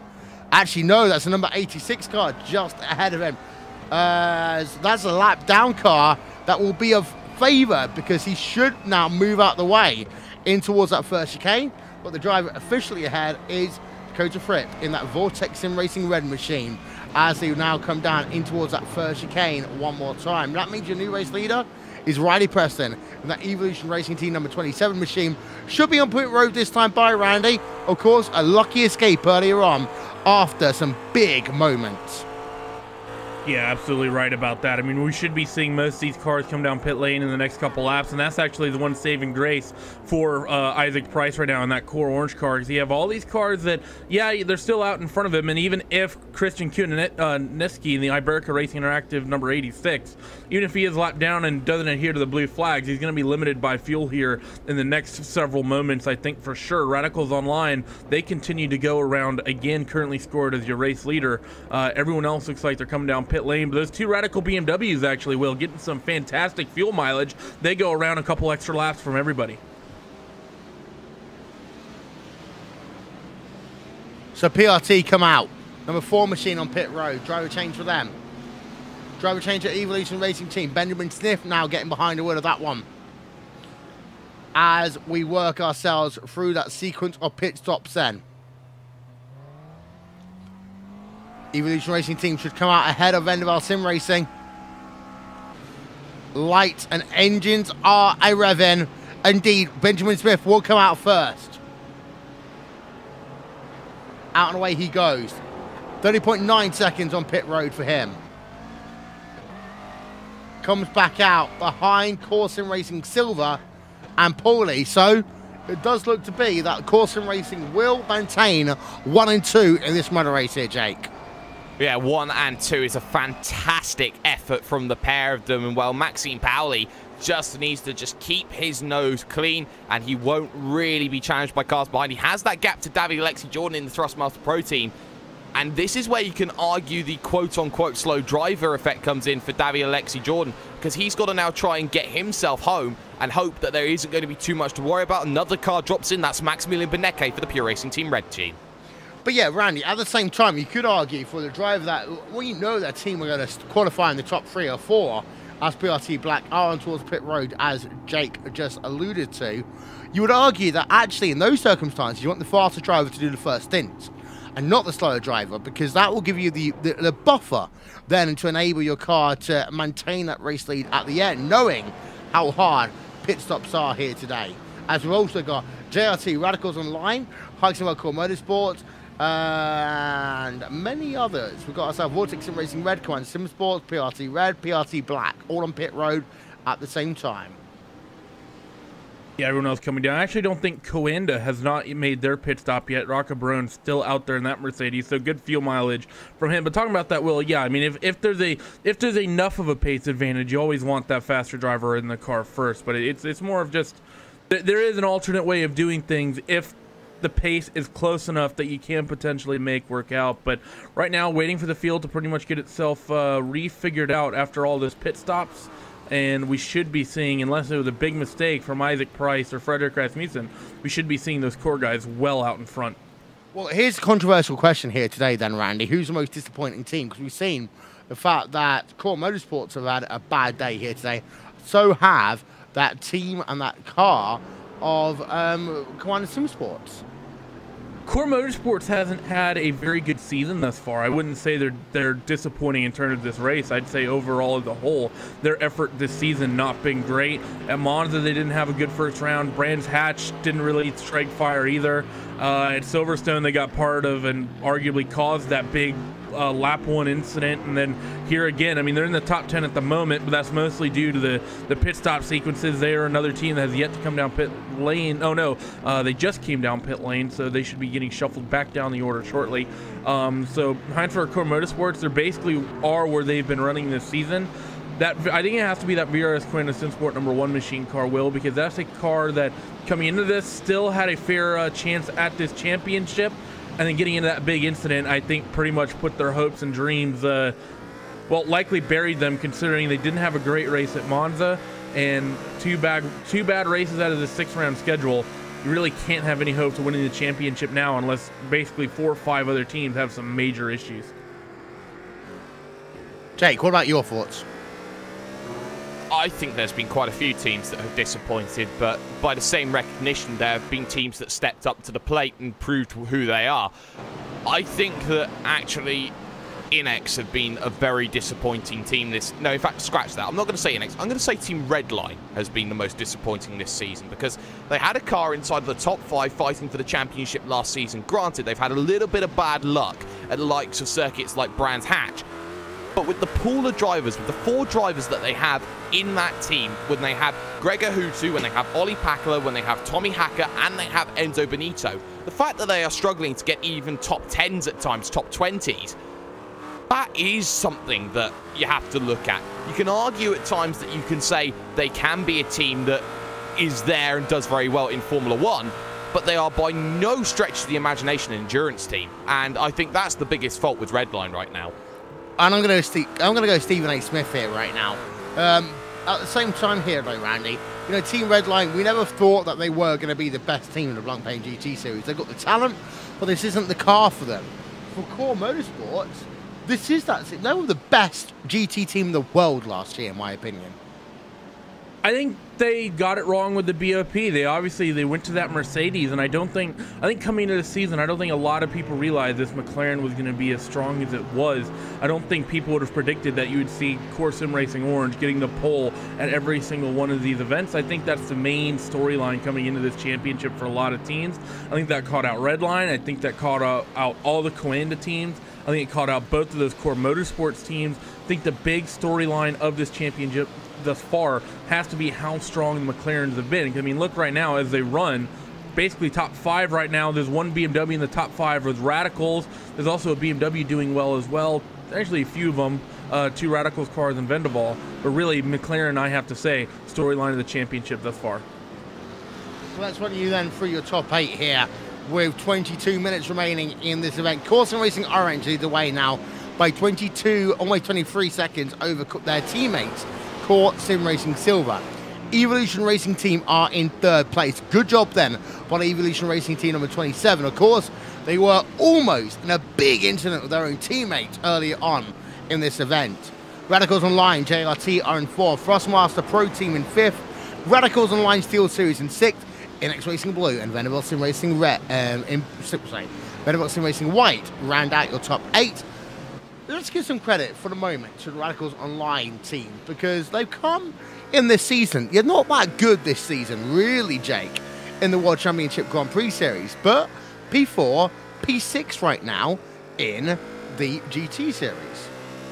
Yeah, they're doing a good job at this race, but they have been ghosting through this series a little bit in the opening 3 rounds, so it's very similar to last season, the fact that they won at Brands Hatch with Matt Backham and Jeremy Booterloop. Of course, the team had to rebuild because of those 2 drivers leaving, and that has caused them to maybe have a little bit of a drop-off of performance in this series. But take no credit away, they've done a fantastic job. I also, though, want to keep an eye out on Isaac Price and the Core Sim Racing Orange team here, Will, because the news coming in is that they have a power steering issue in that vehicle, and Isaac Price is struggling a lot with it as things stand. Last time by, he was still 2 seconds ahead, though, of Maxime Pauli.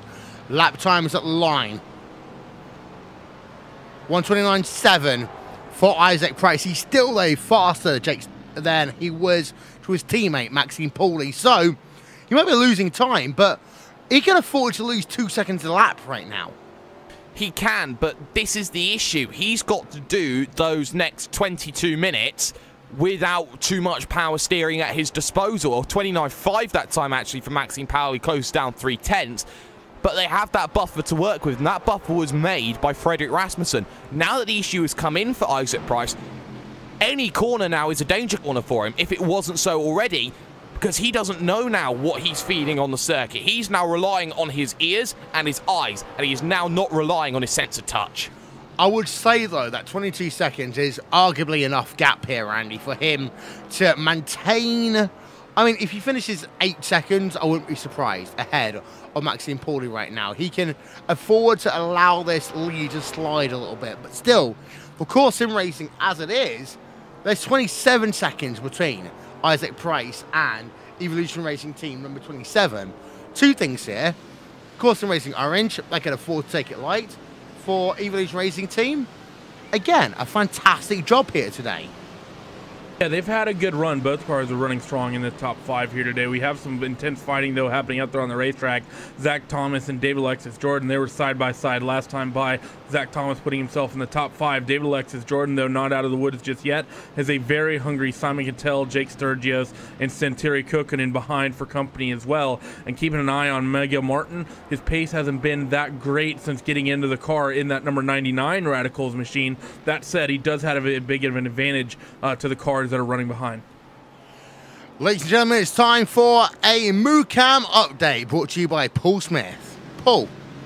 Thank you very much. Well, yeah, we've just seen VRS Quanta Sim Sport number 18, Jeremy Bootloop, make the way past Mad Cow Racing Bessie, so down to 31st for Bessie so far in this race. The leader will be coming up to put a lap on them soon as well. I just want to go back to that conversation that you were having about sort of like the teams that have been disappointing to this series, this season. I look at it the other way. Look at the positives and look at how you've got teams like Core Sim Racing and you've got Evolution Racing Team who've been able to sort of see what was going to work for them and adapt themselves and get them into the right car for this season. And it's worked for them so far. So I'm a positives guy. I like to look at the good side of things, and those teams and other teams as well that have been looking at it before the season, who've happened to come across the advantage that McLaren seems to have. Not just the advantage, but also the look at what the Evolution Racing Team did at Monza as well, that first round where they did not stop for tyres, they only stuck fuel. So look at the way that they've taken that approach to the season, the positives and how they've pushed themselves on. And that's what's really good about those teams. They've really sort of taken the bull by the horns. Well, we might have to get rid of Paul. I don't think we can afford to have someone with such a positive outlook. Jim Racing Black just moved himself ahead of Odox Motorsport Samsung. That is for P number 24. You go ahead, Randy. No, I was just taking a little bit of a jab at Paul, but now it's your turn. It is worth noting, though, Paul, here in this event, that overtaking really has been a premium. And you, as a touring car guy, know how hard it is to overtake at a track like this. It's like Donington with even higher curbs. Yeah, and you well know that me as a touring car driver managed to roll the car here as well at that first chicane. So it just goes to show the difficulties of this track. It's a very narrow track when you think about it for this series, and those tight chicanes, you've got to be really light at the brakes, you've got to be brave, and really there's not that many opportunities to make the overtakes, and that's why we've seen it so difficult for teams to get past and how it's been so easy for teams just to hold up if you're a slower driver. In X-Racing Red, though, we just saw it online, on board of him even, just losing a position there, Jake, there, to in X-Racing Blue. So Jake Sturgis now ahead of Simon Cattell. Yes, and there was a little bit of running wide, potentially coming out of the corner. It was a good run there from the driver of Jake Sturgis, but I do have to feel there was a little bit of backing off there from the driver of what was going to be the driver of Simon Cattell there, Will. And I wonder how the stewards will look at that. Of course, iRacing Code comes into play as now, straight through, like a knife through hot butter, goes Jake Sturgis on David Alexi Jordan. I think he was just trying to make sure that Inex Racing Red car managed to get away. Both of them incredibly close in the championship. I wouldn't have prioritized at this stage, even with the fact that Inex Racing Blue are only 1 point behind Red at the moment. It's not as controversial, I would argue, as the Ollie Packard, Gregor Hucci situation at, what was it, Japan, Suzuka a couple of years ago. I would say, though... Spa last year. Yeah, as well. But I would argue that for Jake Sturgis, you know, the fact that he passed Thrustmaster Pro Team half a lap afterwards, I would say, Jake, kind of solidifies the fact that he is fast, and actually right now, the Thrustmaster Pro Team is very, very slow right now, as is the NX Racing Blue car. True, but by the same volition, why would the iRacing officials then punish Graham Carroll and Peter Berryman for doing exactly the same thing in a defensive manner the race after sparring the World Championship at Suzuka? You can't be inconsistent with this rule. You either apply it for no drivers, or you apply it for every driver, and that applies over all series as well at the World Championship level. I think the issue is that you could see that there's a deficit in this situation between the NX Racing Blue car and the NX Racing Red car. I mean, immediately, I'm just having a look at the times here, and it is 1.7 seconds already between the two of them, despite that battle. However, in circumstances we've seen previously, we have seen people just move out of the way. And again, that is a part of racing here, Randy. But, you know, whether you move away for your teammate, whether you know, the easiest way to, quote unquote, fake an incident is to just overshoot at the final corner, go into the kitty litter. Yeah, it's a really complex issue. You never want to see teammates just completely bow out of the way, and you want to, you know, things like what happened with Ollie Packard at Spa last season. That's sort of the sort of thing that should be looked down upon very much so. What just happened between the two NX cars I'm fine with, because you look at the speed of Jake Sturgis, just at a 30.0, you compare that to Simon Gatell in the NX Racing Blue machine, 31.3. There's a legitimate pace advantage there in the closing stages of the race. I think it's okay in that situation to maybe play somewhat nice with your teammates and let them through, because they can potentially make up some huge gains as he's trying to reel in Zach Thomas. But that NX car is pretty much the second or third quickest car out on track right now. Only cars that are quicker are the core cars, who are in somehow still doing 29s. We've got Next Level TT Racing in P number 25-26. They are still battling with the Odux Motorsport Samsung car. P number 26-27 on track right now here, Jake. No, Jake's not with us. It's going to be Randy I'm going to talk to. Yeah, these guys, this is a close fight between these down here in the mid-pack. Dylan Sharman, Juan Jose Sanchez, Jake Burton as well, not further up the road. So it could end up with a bit of a three-way scrap here by the end of things. Although that said, Sharman is last time by 2 seconds what he took out of Juan Jose Sanchez. So Sharman probably looking to move up and past Jake Burton in that next level TTLR red machine. Actually, their team car just out in front of him. And we do have to apologise in some ways to the viewers here today, because there are little battles going on, but a lot of the times we see a gap of 7 tenths of a second and we think, okay, it's another train going on. It's very hard here, Randy, to kind of understand where the battles really are going on, because sometimes for a second in some cases it means I'm going to pass you next lap, but in most cases it means, well, I'm going to sit behind you for about 11, 12, 13 laps.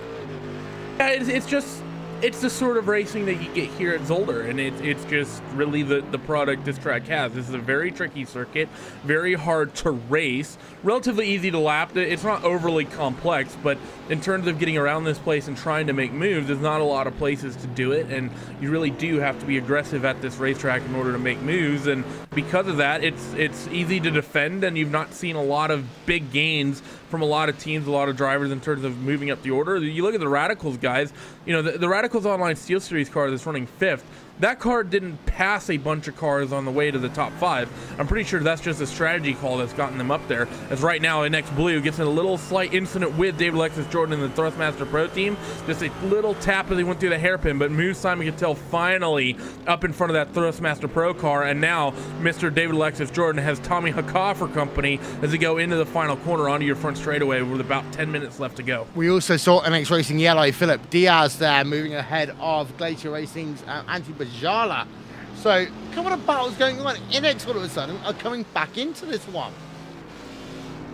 Yeah, I think this might be on the back end of a bit of a strategy call by them, Will. I think most notably NX Racing Red, so strong towards the tail end of this stint. We didn't really see them be strong through the first hour. Maybe they were just conserving the tires, or maybe they worked the strategy a bit and took some fresh rubber. Because, I mean, this is really, we haven't seen any of these big movers here all race long. I mean, I think through the pit stops, I think the biggest mover we had had only moved up about 5 or 6 spots, and none within the top 15 had really shuffled more than a spot or two. So I think this is coming on the back end of some strategy calls. You have some teams that are falling off. You have seen some teams that are coming on strong when you want to be here in the final 10 minutes of a World Championship race at Zolder. Let's go back and actually talk about that situation that we saw earlier on, Jake. You reported it to us in terms of Corson Racing and Isaac Price. They are, though, remaining with your race lead, 22.9 seconds. Yeah, losing a little bit of time, but not that much. Not enough with 10 minutes to go, really, to have that race lead lost. And they have got traffic now, has the Corson Racing orange car ahead of them. That is going to help them, not necessarily now, but especially later, in the next 2 to 3 laps.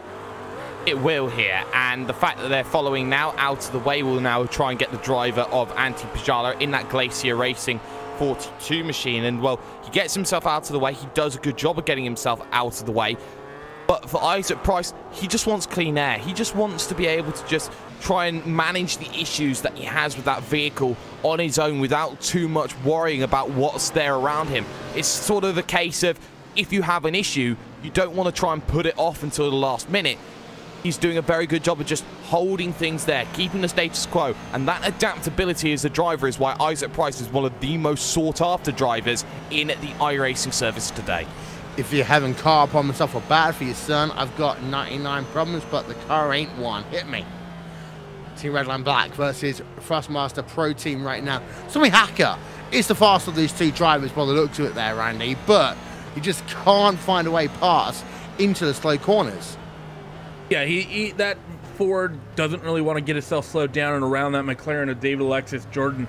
The hard part, Will, of passing a car like David, even if you have a little bit of a speed advantage, I mean, we saw with NX Red, it took them a handful of laps to get by, and look how the way that they blitzed away. Redline Black doesn't seem to have the same pace of that NX Red Mercedes, and he's just struggling trying to get the move done. That McLaren's so quick in a straight line that even with the tire advantage at this racetrack, very difficult to make a move. You see Tommy Hakai into the final chicane, looks to the driver's left, not close enough, gets back in line, quick left, quick right, try not to clip the curb and need to manage the oversteer on exit. Does he get a run out of the final corner? No, he doesn't, so not going to be a move coming down into turn number 1, but very, very frustrating circuit to race for these guys here in round number 4 of the championship.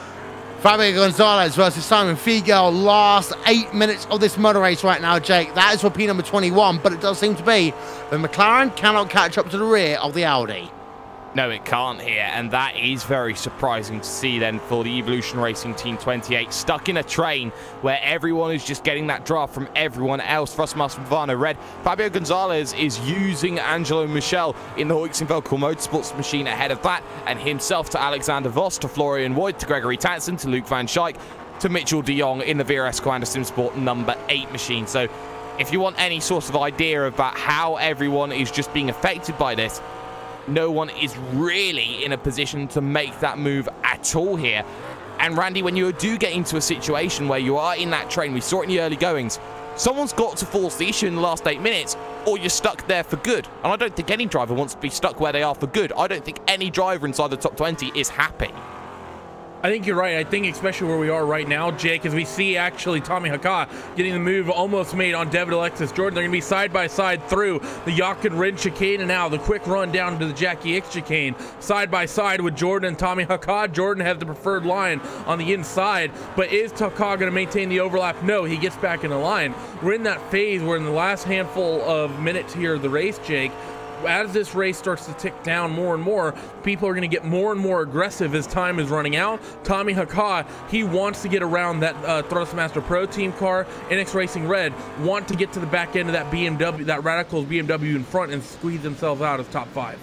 Yeah, Tommy Hacker then needs to make that move. And Terry Kaikkonen waiting behind in that limping, wounded Vendaval Sim Racing white machine here, the number 13, trying to get in on the action close through Lucien Bianchi bend. Of course, that corner named after Lucien Bianchi, the uncle, I do believe, of the late Jules Bianchi, who drove for Marussia in Formula 1. And Will, we just saw there well, not necessarily an instant, but side by side between Hacker and Jordan. Jordan was very good on the defense there to hold up. He knows he's not going to close anyone else down. He's just trying to hold on for dear life for the Thrustmaster Pro team. Yeah, and I would argue at this stage of the motor race, that is kind of what you got to do. You've got to remember, different rounds of Blancpain GT Series here, Randy, have different consequences for their drivers. Right now, it's a case of if you push wide and lose one position, well, you're not going to lose one position. You'll lose about 4 positions here.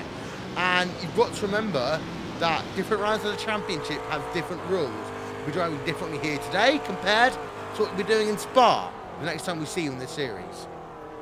You're absolutely right. I mean, right now, if you're David Alexis Jordan, let's say you make a mistake, you let Tommy Hakas, Santeri Kukkonen, Xavier Stella, Andre Salmonsberger, and Ivo Howler, 8th through 13th, all on the same part of the racetrack right now. You just drop 4 or 5 spots immediately, so you have to be absolutely flawless, and you have to be aggressive with how you try to make passes, and you have to be aggressive with the way you defend. David, he's doing a fantastic job of not being over-aggressive, but at the same point, not giving Tommy any open doors at the same time.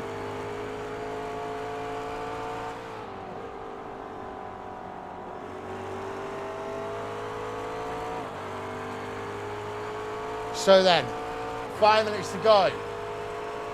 We're on board with the Thrustmaster Pro team.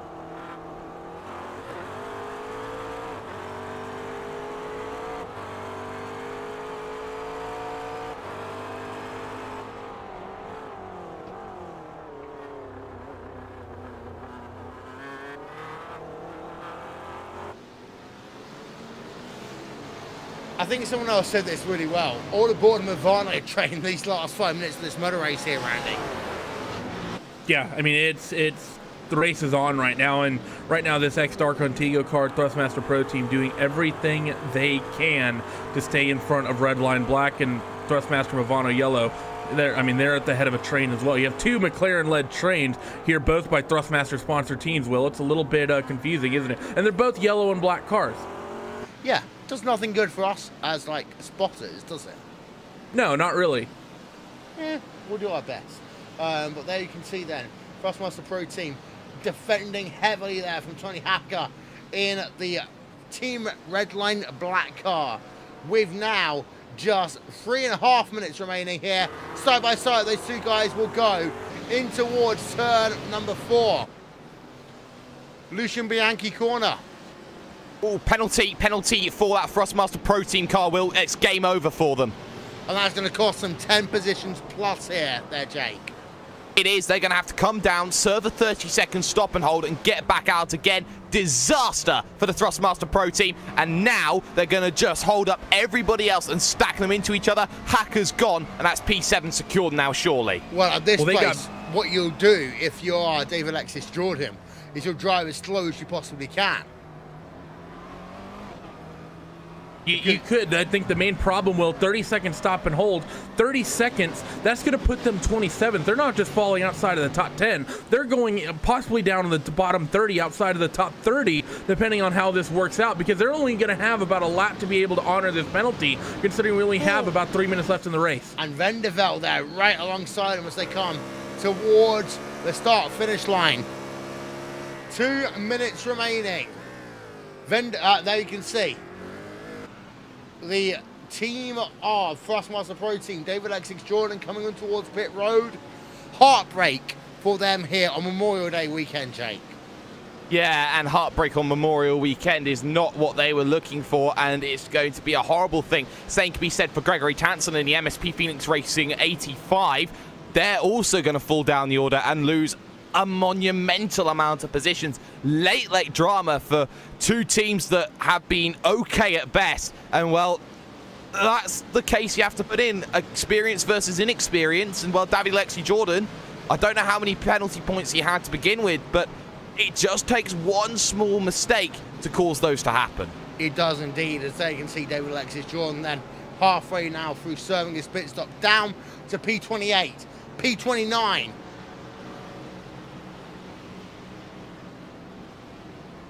He'll be out and away. P number 31, Randy. Yeah, that's heartbreak right there, to go from fighting for the top 10, fighting for what may be one of your best results in this championship, and to go outside of the top 30 like that. And they're still not even gotten away yet. David Alexis Jordan, what's happening? How is Gregory Tanson, the MSP Phoenix car? They got a penalty as well, but David Alexis Jordan was in that pit box for a lot longer. I think David Alexis Jordan didn't clear his pit stop options. Because of that, he sat there, I think, for an extra handful of time when he didn't need to be. Randy, I think he also sped on pit road. That might be something else that might have happened, because he was very aggressive coming down onto that lane. I wouldn't be surprised if he hit the marker too quick. 42 seconds he spent on pit road there. That is a big, big loss then from that team. Thrustmaster Pro team, number 94 machine. But out front, sort of board, the Corsin Racing Orange team, as they head themselves down towards the final chicane. Here's the interesting situation though. They're going to get one more lap, because they're going to cross the start finish line with 5 seconds to go, Randy. Yeah, 5 seconds left from the end, so Corsim Racing Orange able to stretch an extra lap here, and this might hurt some people, Will. If you calculated wrong, if you thought this race is going to last 60 laps, congratulations, you ended up one short. 61 is going to be the magic number today. And the big thing on that one is, as you just said then, you have the opportunity to now get yourself, if you're a team that just filled up with enough fuel, then you're now in a situation where you are going to have to fuel save this last lap of the motor race. And well, you could be in a situation where your team will just told you just now, you must lift and coast. You must lift and coast throughout the course of this lap. You can do it here at Zolder. It's easily doable, but you've got to be careful, because otherwise you may be in a situation when you come down to the final corner, that Jackie X corner, and you don't have enough fuel to make it to the line. Out then of Boulder's Hugged Hairpin, right now will come that driver of Isaac Price, Corsin Racing Orange. Towards the start finish line, he will come. Isaac Price, Corsin Racing Orange, will win the 4th round of the Blancpain GT Series comfortably over their margins there of Corsim Racing Silver. Evolution Racing Team in the 3rd place, Radicals Online in 4th, and Inex Racing Red looking to take home the top 5. There is still that battle going on, of course, towards that front mid-pack, as we're going to call it here today, because Inex Racing Red right now are in a Radical sandwich, but there's not quite enough then for that Inex Racing driver of Jake Sturgis to find his way past. Jake, Core win deservedly, but behind, it's interesting.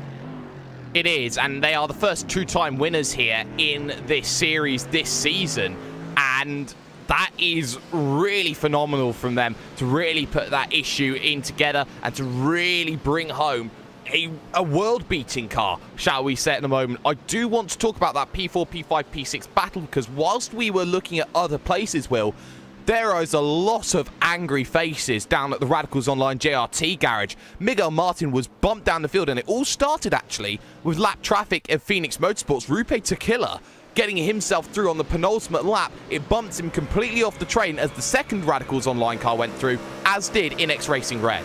As we have a look at the replay right now. There's the moment. There's one driver passed. And damage in towards boot. 2 drivers passed. More damage in towards turn 7. 3rd hit. 4th hit. And Jake, that's exactly what you mean. Yeah, it just the moment that you get off the train's going to leave the station without you. And for Miguel Martin, yeah, that's a case of being bumped off the train, losing 2 positions. But by the same volition, you know, that lap car had every right to go and unlap himself. Granted, there was a bit of contact between them, but Miguel Martin maybe need a little bit more wherewithal, shall we say, to notice that car wants to make the pass and get completely out of the way in that instant. I think that it's a racing incident at best, in my opinion. I completely disagree, and this is me criticizing ex-teammates of mine. In my opinion, Rupe is just driving way over his head for some reason, and he's not seeing the forest from the trees. He's fighting for 35th on the racetrack with 2 minutes left, and he's fighting around cars that are running 4th, 5th, and 6th. Next car for position is approximately 8 seconds up the road. There's no way Rupe is going to reel in Gregory Tansen. Actually, that car is not even for position. Rupe's out there all on his own. Rupe has no time to gain. He has no position to gain, and he just could potentially cost Radical the chance at a top 5. I have to say, I'm sorry, but Rupe made a silly move there. There's no reason that he should ever try to make that move. He should always get on the brakes and get out of the way of those leaders 100% of the time, every time. Coming up next on FS1, speak for yourself with Brandon Cheneth and Jake Sperry. But your results here today: Corson Racing Orange win out by 24 seconds almost there over Corson Racing Silver. Evolution Racing Team in 3rd place, Radicals Online Steel Series in 4th. 5th, NX Racing Red. 6th is Radicals Online. NX Racing Blue, Team Redline Black, Vendor Sim Racing White, and PRT Blue round out your top 10. Rest of the results then coming up on your screen.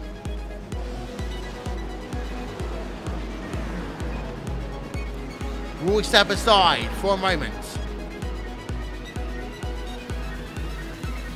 Post-race interviews after this.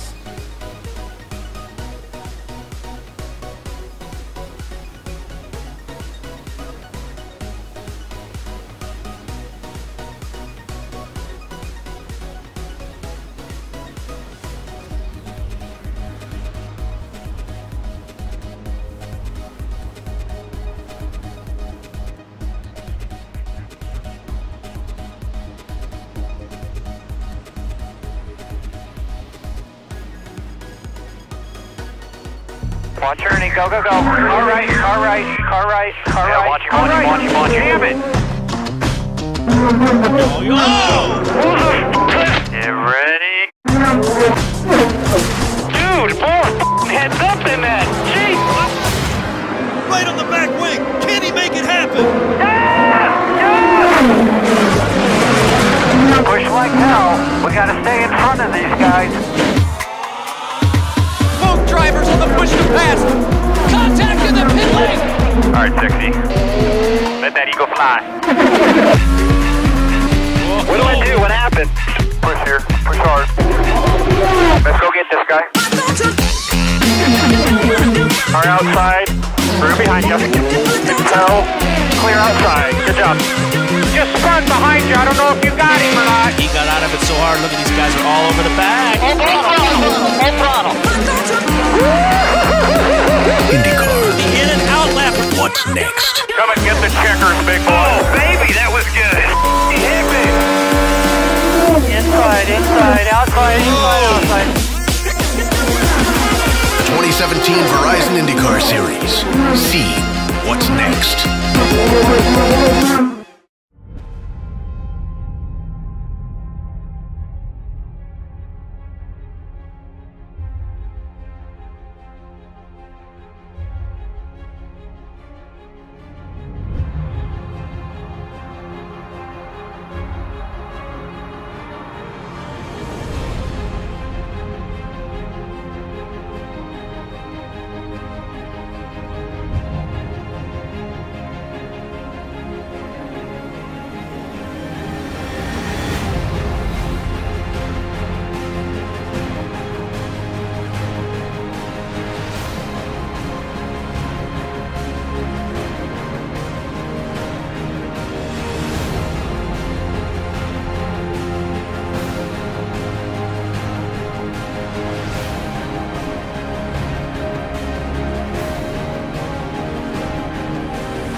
Welcome back, ladies and gentlemen.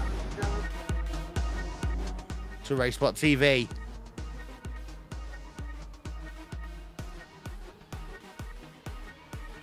And also, it is Hugo Luis's birthday here today. So before we go any further, ladies and gentlemen, please follow me.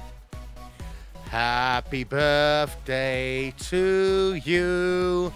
Happy birthday to you. Happy birthday, dear Hugo. Happy birthday to you. Now do it in Portuguese. Happy birthday to you. I'm just kidding. We've got ourselves a race winner, Andy. Stood by with you. Yeah, I'm stood by with Isaac Price. Isaac, not a tense one for you guys. Pretty quick, easy 23-second margin of victory. How was that car?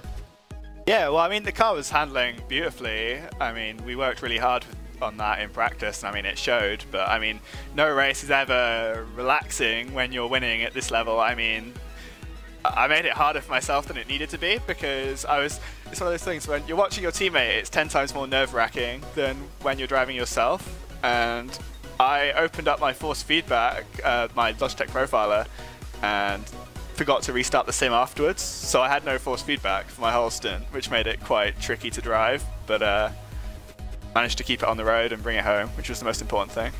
Well, well done, and well done on that one. But talking about this racetrack, we talked about it over the course of the hour and a half that we had here racing at Zolder. McLaren's very strong today. McLaren sweeping the top three, then actually BMW to Merc. But overall, the McLaren's very, very strong at this racetrack. What is it that makes that mid-engine race car that normally people identify as being super quick in a straight line so fast here at Zolder? I mean, the two main strengths that the McLaren has are the top speed and the traction, and the two most important circuits for traction this season, Monza and Zolder. McLaren, especially our McLaren, has been, you know, very fast, so I think that's pretty much it, really. It's just the traction and the fact that it's good on curbs. So not a lot of time, well, let's say you weren't under a lot of pressure here at this racetrack, but next couple rounds in a couple months, we go to the 6 hours of Spa, longest race of the championship, and then about a month or two after that we head our way to the Nürburgring for the final round, 3-hour race. Going into the Spa race, a lot of things happening between then. How much testing are you guys going to be working towards just to see what this McLaren can do in that 6-hour run? Well, I mean, of course we're going to have to keep working really hard and keep doing what I've done all season. I mean, we've obviously had a fairly good season so far, and without the disconnect at Silverstone it'd be a lot more comfortable than it is right now, but there's nothing that says that can't happen again, and we need to be ready for whatever, you know, fate throws at us, and we're going to be working flat out until that race to be as competitive as we can be, hopefully fight for more wins. Well, congratulations on the second win of the championship. Who gets it done in that number 24 machine? Who'd you like to thank? Well, I mean, obviously Frederick did an amazing job as always. You know, he's a rock under pressure. You know, there's nothing. He was okay. Yeah, he was all right, wasn't he? You know, pulling away half a second lap to everyone else. But yeah, I mean, I think as well, special congratulations to Core Sim Racing Silver. I mean, they worked really hard with us on the setup the whole week, and it was really good to see them finally get the result that they deserved, getting the second spot with us. I mean, that was just amazing. You know, 1-2 for our team. Thinking where we were 12 months ago, that was unthinkable, and it's just amazing what we've managed to achieve together so far. I'm really happy.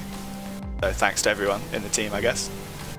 Well, thanks for joining us, Isaac. Will, who stood by with that second place finisher of the 23? Second place, Jake Sparrow stood by with Maxime Pauly, and well, Core Sim Racing Silver, second place here today. A 1 and a 2, and it's the 2 that we talk to right now in the two drivers of Maxime Pauly and Yannick Curie. Yannick, we'll start with you first because you held the opening stint to that event. You held the advantage, you saw your teammate in the form of Frederick Rasmussen pull away, but you always had to work in that early goings because you had the likes of Vendaval behind you, the likes of Thrustmaster Pro Team, and all of the others in about a 7-8 car train working alongside you. Yeah, it was really hard to, I think there was quite a big train behind me and it was hard to keep the focus, and well, it was just trying not to make any mistakes and keep the car without crashing it. and I managed making a little bit of gap on the first stint, so it was easier for us to make our strategy like we planned. Certainly was easy to make your strategy as you planned, of course. Maxime, you know, you took the second half of the stint, you got that breakaway just before coming down in onto your pit stop, and well, from there it was pretty much plain sailing. You didn't have too many issues to deal with. Lap traffic seemingly easy around here for drivers such as yourself. Hello, yeah, it was kinda easy. Yannick gave me the car in perfect conditions. I didn't have to do that much, to be honest. I just had to finish in a clean way and didn't crash the car. So I managed to do it, and we finished in P2. You finish in P2, you know, you're scoring some vital points to get up into your own championship battles. I believe you're now inside the top 5 after that result. You know, where is the limit here for Core Sim Racing and what they can achieve not only in Blancpain, but in the way that they're trying to branch out here in terms of all of their projects they're trying to do? I don't really know what our limits, to be honest. We are putting a lot of effort in the Blancpain GT, and I think it's paying off. And the other guys are doing a really good job in F1 side too, so we will see what happens next. And Johnny, let's talk about the next round of the championship. Round 5, 6 hours, Spa-Francorchamps. Everyone knows it, everyone loves it. Do you love it? Do you like it? Do you think that you'll do well again?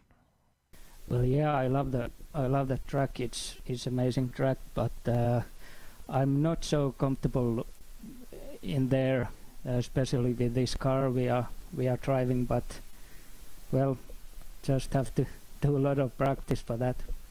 A lot of work to go. Certainly is, and of course, finishing second place. Shout out sponsors. Who gets it done for you two? I would like to shout out to the World Core Sim Racing team. We have done a great job, and I would like to thank Isaac. He's really helpful in the world stuff. And yeah, shout out to the world team and the Secret. Well, there you see exactly those two going on. And there you see a brilliant result for Core Sim Racing P1 and the silver car finishing home in P2. Thank you for joining us, you two. Will, who's standing by next? Third place, Evolution Racing Team. Another podium for them then. Third place, Randy. Yeah, we're stood by with Evolution Racing Team. We got Mr. Riley Preston in the house as well as Ben Smith. Let's talk to Mr. Riley Preston first as he ran through that first stint there. Riley, how was it dealing with the traffic at the early stages of the race? Seemed like it was very difficult to get moves done early on, but how was that 27 machine? Hey guys, yeah, I got a bit mugged at the start and lost a couple of positions, and after that just slotted in behind the other cars, and it wasn't easy. I mean, at this track it's very difficult to get any sort of move done, and later on there was a bit of a gaggle and we picked up a few too many incidents in one lap, and unfortunately that cost our sister team a very good result as well, but able to come home on the podium. It's a fantastic result for us. Now, of course, your other strongest run coming from Monza, where you guys finished second and third, both the team cars.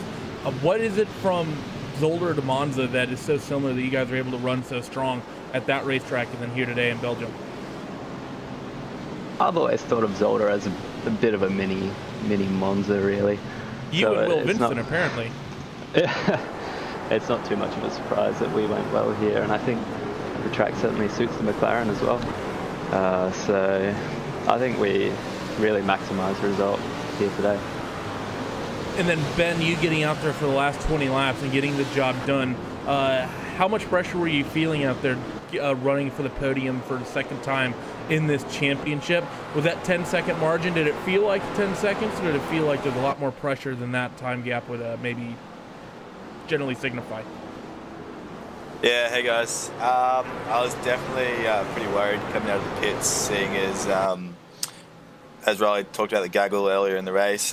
We were quite close on incidents, and I knew that there was a lot of pressure on myself to bring the car home in the position that I've been given. So yeah, to bring home with all the pressure that I had on my shoulders in thirds, it was a great result from the boys. And then how are you guys liking this McLaren for the final 2 rounds of the championship? Of course, the 6 hours of the Spa, then the 3 hours of the Nürburgring. Ben, how are you guys liking this car at those 2 racetracks? Yeah, personally, I'm very much so looking forward to Spa. I really enjoyed the race last year, and I think in the McLaren, with its strengths this year, it'll be a challenge to keep it on the track, but I think its top speed advantage will be playing our hands quite well. Well, thanks for joining us, guys, and great to see the Evolution Racing team running so strong. Second podium of the season for that team, and you definitely were on for at least 2 cars in the top 5 if it weren't for that penalty. But who gets it done for you guys? Sponsors, teammates, and of course, I'm sure Brent and O'Brien. Who would you like to thank? Yeah, well, obviously we've got to give a big shout out to the 28 car. Unfortunate they're up there with us at the end, but they still got quite a bag of points compared to what it could have been. So yeah, all in all, thanks to them for the setup work throughout the week. Obviously 40 spotting us tonight, and our sponsors, we've got Logitech G, Joel Real Timing, and GTI for their springs. Well, thanks for joining us, gentlemen. Congratulations on the second podium of the year. Hope to see you guys run strong in the next round of the championship, 6 hour of the Spa. But Will, back over to you. Have we got anyone else? Yeah, we have Zach Thomas and Alex Manea. There we are. Over to you again, Jake. Alexander Manea and Zach Thomas finishing home in P number 4. It was position numbers 5 and 6, though, towards the final 2 laps of the race. But we'll start with the early goings here. Alex, I'll come to you first.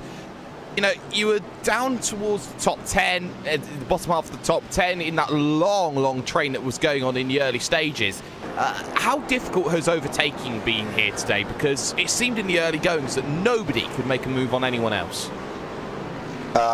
Yeah, it's basically impossible to overtake here. I made one crucial move on BJ at the start of the race, but from then I wasn't able to overtake anyone. I was stuck behind Yoni many laps, but I was able to save a lot of fuel and extend the stint.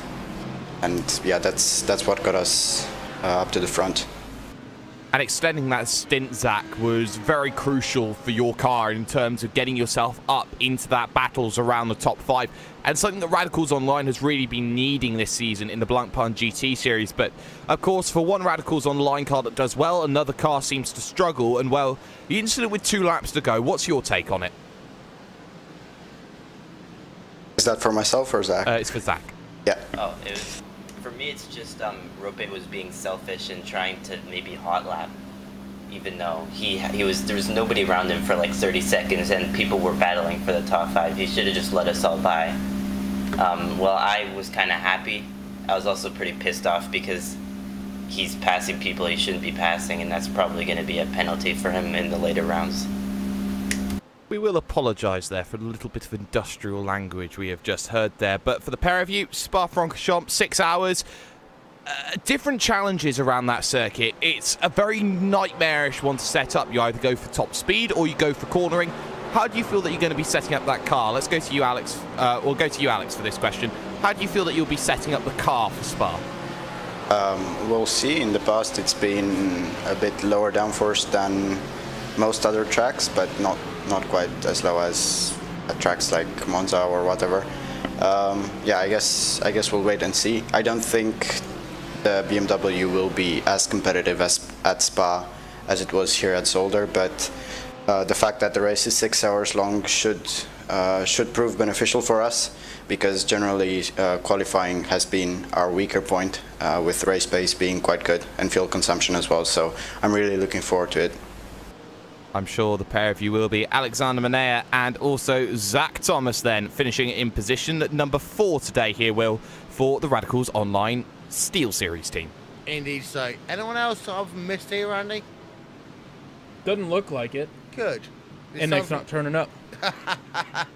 Time for me to wrap things up then. Randy, overall thoughts of the race today?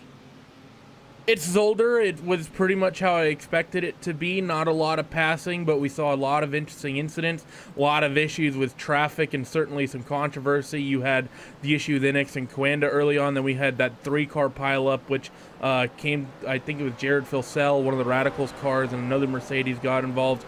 And of course, that incident on one of the penultimate laps with Rupe in the top 5. I'd be very surprised to see Rupe and Phoenix not get a blue flag penalty for that.